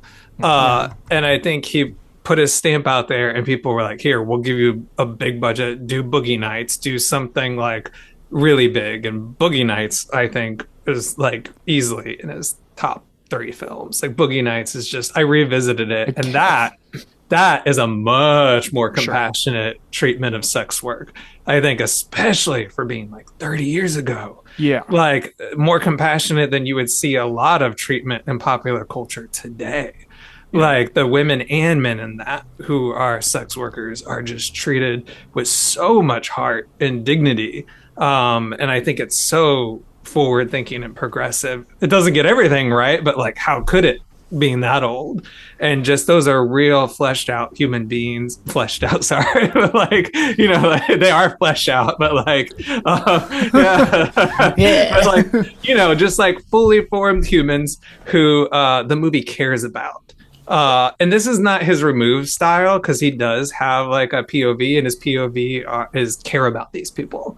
These are people worth caring about, and you should care about what happens to them and their family. And these are good, a lot of times, good people. Yeah. So Also, Hard Eight is my favorite bet in Vegas by far. I'm a gambler, so I love it. Yeah. Hard Eight has some impressive things about it. Yeah, despite some significant flaws. Yeah. Mike finishes off. Lastly, the BAFTAs and the Oscars deciding to be massive Park Chan-wook and Ava Victor haters has sadly lessened my urge to pay much attention to them this year. If I have any hopes, it's in being content with one battle after another sweep, and maybe because I just saw it, but I'm really convinced by Ethan Hawke and Blue Moon, which ended up oddly winning me over after about a half hour getting used to the flow of the dialogue. He's playing a character that's almost a foot shorter than he is in real life. And I will say a couple of shots of him gazing up at Margaret Qualley were a slight adjustment, admittedly giving me a brief flashbacks of Gary Oldman in the infamous Tiptoes movies, Tiptoe movie, if you know, you know. I don't know. I hadn't heard of Blue Moon at all, and I didn't know. I do know Blue Margaret Moon, but I Qualley's don't know Tiptoes. Yeah. Look up the trailer for Tiptoes. It is fucking crazy. Gary Oldman is playing a little person, and it seems like it is probably not great representation. Yeah, I've seen the trailer and I've seen videos talking about the movie online. I haven't seen the movie, but pretty. Is pretty everyone crazy. else on Apple crates, or how did they do this? I don't know. All right, 3 to go here. Codalito says PTA is one of those directors where I think, yeah, I like his movies, but then when I check IMDb to see what was the last thing I saw from him, I go, oh shit, I fell off after There Will Be Blood. Weird, because I really like his movies up to that point. Boogie Nights and There Will Be Blood are probably my two favorites, but now I'm really looking forward to getting some tips from all of you. Classic anime of the month is recycled from my missed post from last month, the 2001 TV adaptation of Clamp's gothcore extravaganza X. I've seen that. That's fucking tight. This tale, yeah, I mean, I remember it from college. This tale, or high school, late high school, this tale of the apocalypse feature attractive people duking it out with supernatural powers and going on dates with the enemy. I think Isla mentioned this affectionately a while back. Yeah, I had this on DVD, I believe. And I can only concur. It's really good, especially if you enjoy that late 90s vibe of Judo-Christian concepts viewed through the lens of Japanese mysticism with a hefty dose of visual K, a Japanese music and fashion style pioneered by ex-Japan and Malice Miser. Yeah, that was my vibe back then. Yeah, it might still be my vibe. It's probably still my vibe. Rest in peace, Catherine O'Hara. Love and respect. Fuck ICE and fuck fascism. Yes. Yes to all of those.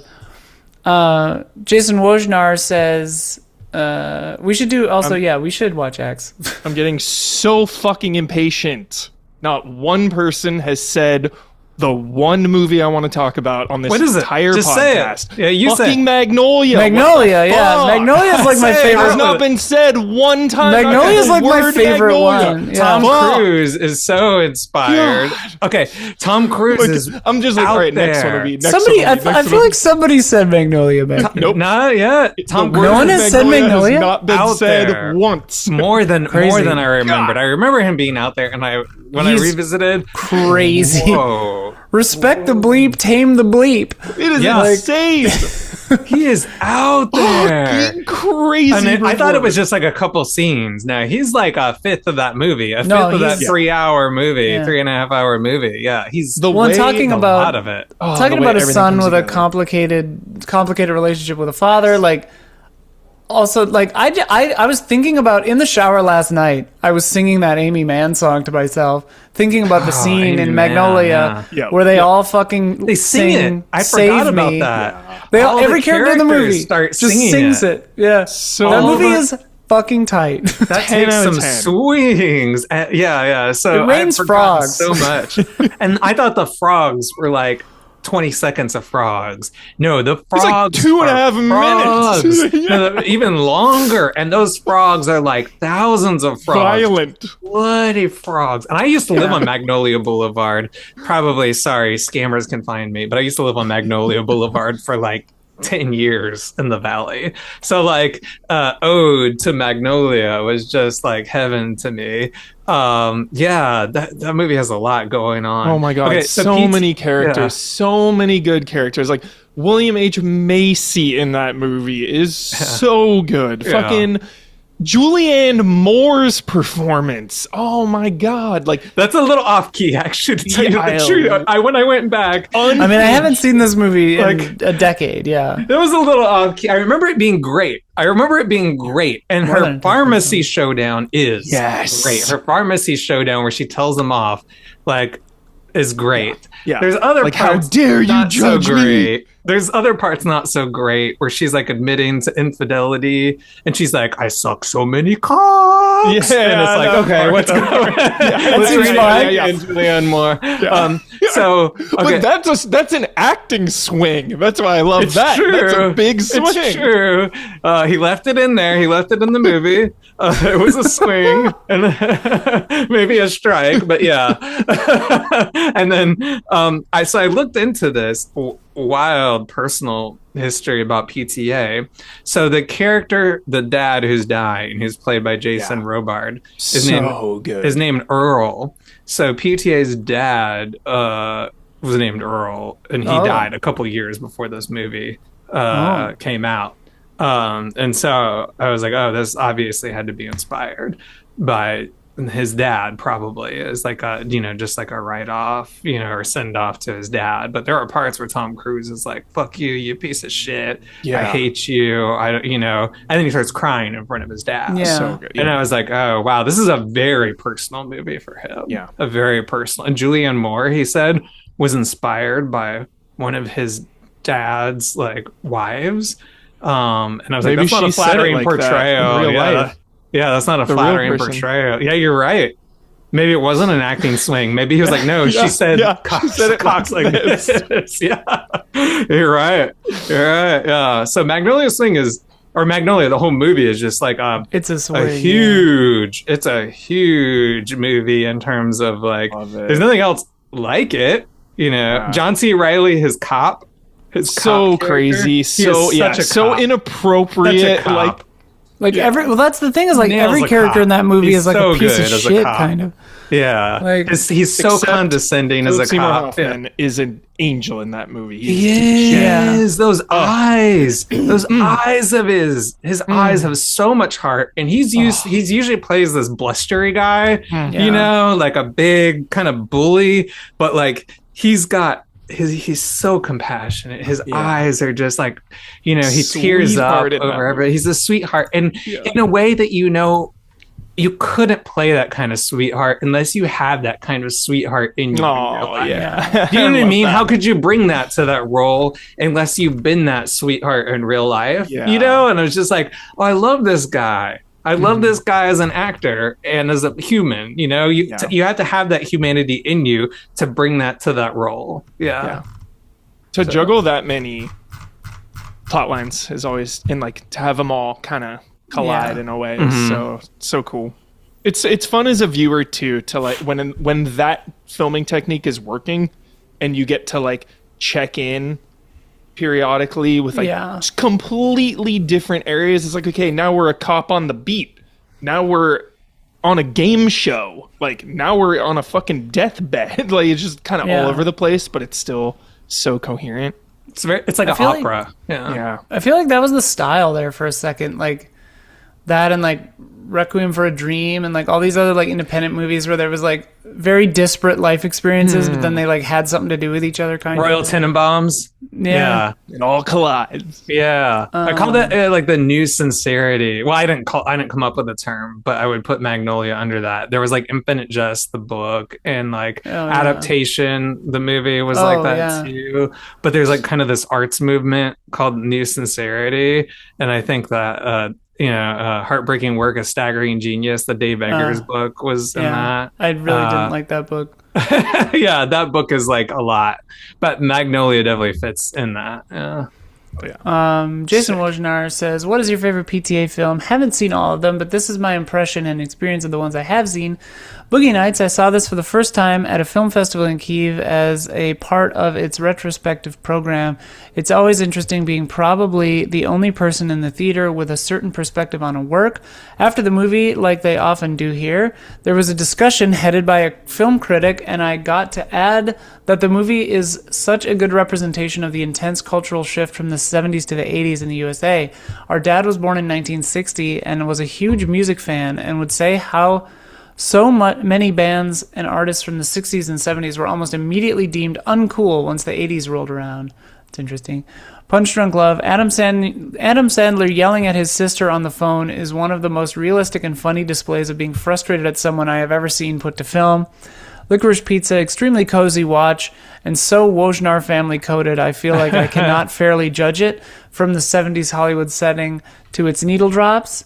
One battle after another. I work on sets with actors and crews in Kyiv, and I was surprised that almost nobody but me liked it. Some of my coworkers had a hard time even finding any meaning in it, which made me wonder if this is a distinctly American film. And then under anything else, Jason says, haven't watched Heated Rivalry and have no plans to. Say no to soft power. What's that mean? Is Heated Rivalry bad somehow? Oh, maybe Russian, the Russian Oh, actor, right, 'cause or the not Russian character's actor, Russian. but like the Russian character. Yeah. I mean, I haven't seen it, so I didn't. I was barely wondering knew and that he was actually Russian. interested in hearing what that is. And I apologize. I know I'm very political often, and I feel like I should and have a responsibility to know more about that, and I don't. So thank you for bringing that up when you do and mentioning it. Well, because the actor's not Russian, right? But He's Texan. I He's forgot from that the Texas. character was Russian and that it's like a America-Russia Yeah. love story. Yeah, which Ilya is, is Russian. Yeah. So I wonder if it's a metaphor for America and Russia getting in bed together. Could be. It would, to be successful, it would have to be kind of anti the couple in the piece, though, which could get into homophobic territory probably. So maybe it's not. Well, then I'll not watch it. There. Easy.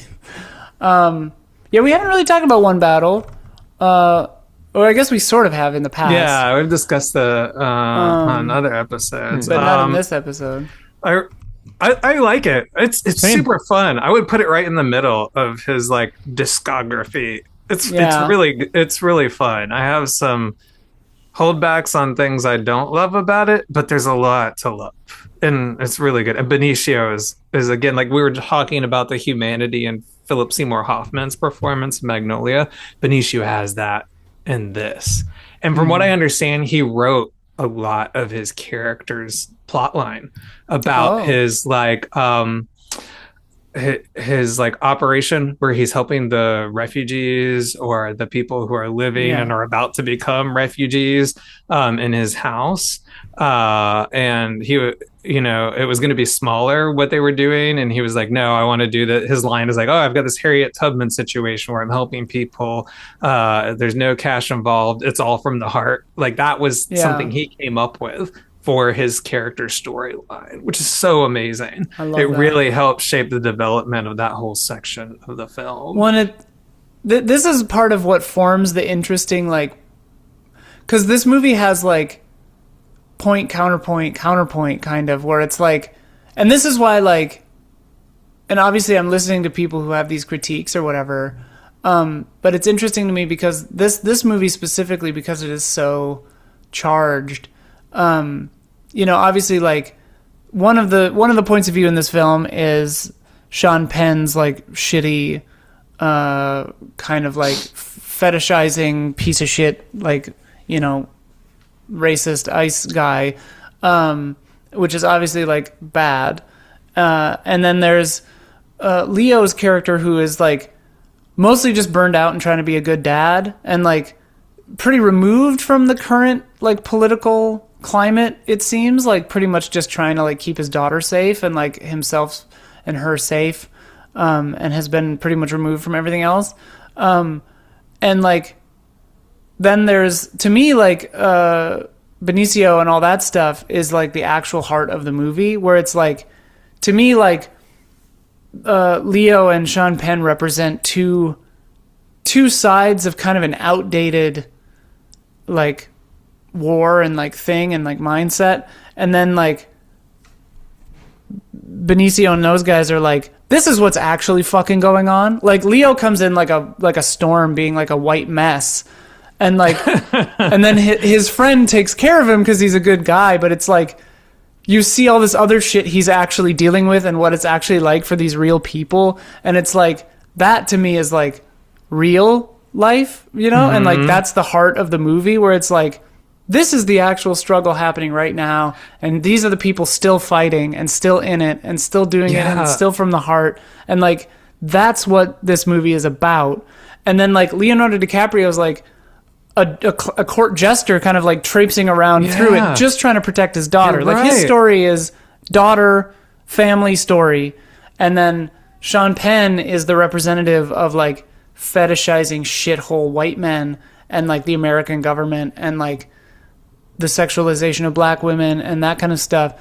And like, so that's why to me it's like, because I heard a lot of people say like the movie didn't handle black women, the characters of this super well, and like I don't really have the cultural context or knowledge. I listened to a lot of different creators talk about that, and like they brought up a lot of really good points, like Signified B-Sides, like check that out, like he talked about it on his B-Sides channel. But like to me, like Paul Thomas Anderson is an interesting case in this one, because it's like his wife is black, and like so is mine, and like it's such an interesting thing where it's like, because people were accusing Paul Thomas Anderson of fetishizing a bit or whatever, and it was like, where I saw the heart of this movie was with those people, like the immigrants trying to stay safe, and like that is like the current struggle happening, and like that to me felt like the most real part. and I loved it, and it's played as chaos, and like it's, in the movie the way that it's all done is like, to me it's like that's the background happening while Leonardo DiCaprio has his crazy little storyline, like I don't know. He shows up after if any of that made any sense. Chase Infinity largely takes care of herself. Oh, which is interesting with the help of She's other great. black women. She's the heart and Other black women I help love her in this. Yeah. She takes care of herself, and Leo mostly stumbles through the movie. That's kind of what I mean is like, to me, the point of view of the movie is from the point of view of these two white men. And like the point of the movie is like, these two white men are irrelevant, and the real people doing the real work, are these nuns, are the sensei and his like secret Harriet Tubman thing going on. He even tells like Leo to shut up. He's like, yo, I'm gonna help you, but like you're being too loud. I'm trying to help these people in my house. Like to me, that's what the movie was saying is like, these white people are outmoded, and they're doing this big loud show, and they're the big main storyline, but like the real shit and the real people getting the work done are Chase Infinity, these nuns, Sensei and his family, and like these immigrants trying to get fucking to safety. Like it's almost like the 24-hour news cycle like pasted on top of reality is like what this movie was kind of trying to, in a way, like talk about. Like that was my read on it. So it's so interesting to see everyone's different takes on this movie. Like, I don't know. But you're right. Yeah. She's like the heart of it. I wasn't expecting it to be like so relevant. I remember seeing it with my mom, and it was just like, did they make this movie like 6 months ago? Like how is it like 100% like right now? It's crazy. It's true. They did make it somewhat recently, in the sense that, I mean, obviously they had to have some lead time in terms of production and shooting and editing, but they did not have a finished script. And were like writing it as it was going. They had a producer who's like really beloved in the industry. I wish I knew his name, who was getting sick as they were making it, and he's a producing partner of PTA. And he was like, "You've been talking about adapting Vineland." Maybe he's been on every single one of his movies. I'm looking at like a common collaborators chart right now. Yeah. He'd been talking about adapting Vineland for decades, and he was like, look, I think it's time for us to do this together. And PTA was like, let's do it. I don't have a finished script. I got about half of it. Let's go. And so they just started making it, and they were like, we'll figure it out as we go along. So funny how that worked out for Paul Thomas Anderson, but didn't work out for the Duffer Brothers. Just pointless shade. Mark Hallinan, last one. Hope I'm not too late, but I would just like to point people to one of the greatest DVD extras of all time that can be found on the Punch Drunk Love DVD, a mock commercial for Philip Seymour Hoffman's Mattress Man store, which is quite hilarious. Aww. Wow. I won't spoil it here, but it can also be found on YouTube for those who have abandoned physical media. On a more serious note, though, I think PTA and Philip Seymour Hoffman were one of the greatest director-actor pairings, and I like to think he would have had a few more incredible Hoffman performances in PTA's films if Hoffman was still, if he was still with us. However, I'm grateful for the 5 collaborations we got, not least of which being the terrifying mattress retailer / sex line scam artist Dean Trumbull, seen in Punch Drunk Love, ripped to one of the best. After listening to last month's episode, I decided to double bill Influencer and its sequel, and I'm happy to say I really enjoyed them both and wouldn't mind seeing a third installment if I'm honest. So thank you, Isla, for putting me on them. Take it easy, Mark Hallinan. Yeah, thanks. Those are fun. I keep thinking like if they will do a third one and what it would be. Yeah. It would be wild. Cool. The way Influencers ends, it would be pretty. The third one will be pretty crazy. Yeah. The Master is such a way to go out. 0 people said the words The Master. That is insane. It's his second best movie. It's his second best movie. The best Philip Seymour Hoffman movie. That movie is an enigma to me. Yes. I've watched it like 7 times. I cannot figure it out. And that's what makes me love it. And it's another one of his like reach reach for the stars kind of movie, or reach for the moon and hit the stars, where it is the most restrained in terms of what he's revealing to the audience. His style is impeccable. Acting is just through the roof. 70 millimeter. It's what brought 70 millimeter back. 70 millimeter hadn't been used for decades and decades and decades, and now everyone's shooting in 70 millimeter. Dark Knight was before the Master, though. What's that?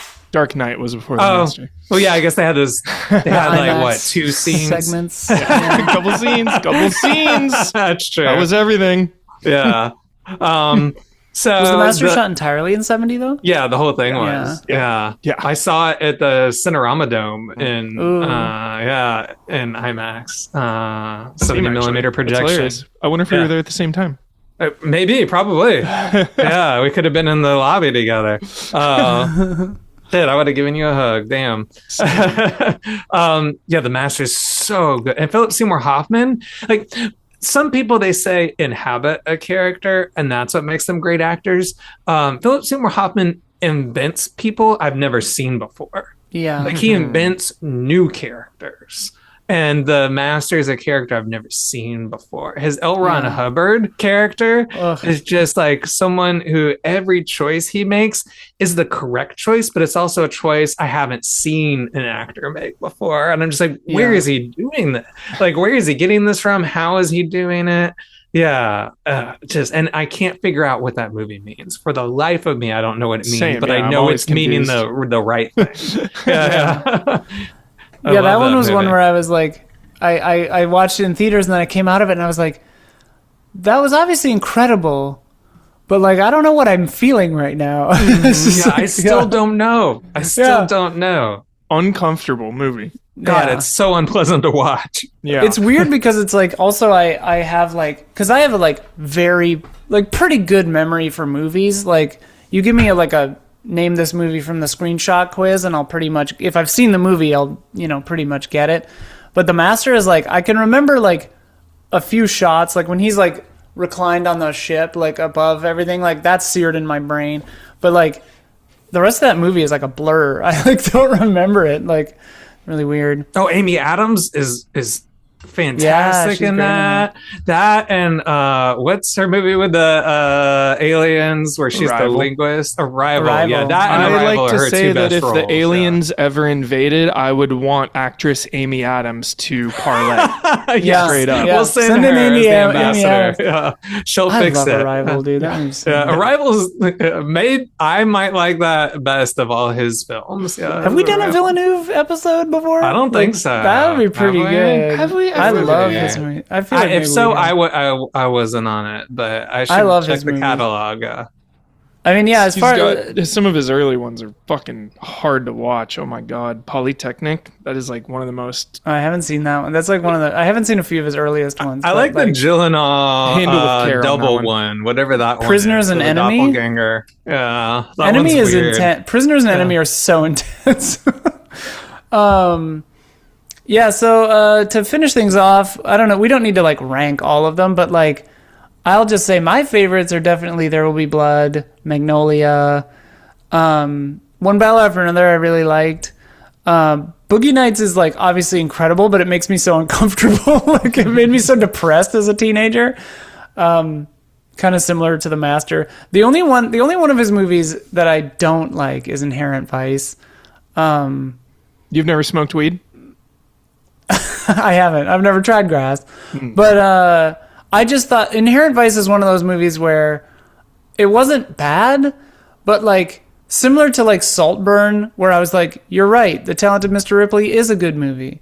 This one I was you're right, Big Lebowski is a good movie. I was just I don't care about this. I don't know. Yeah.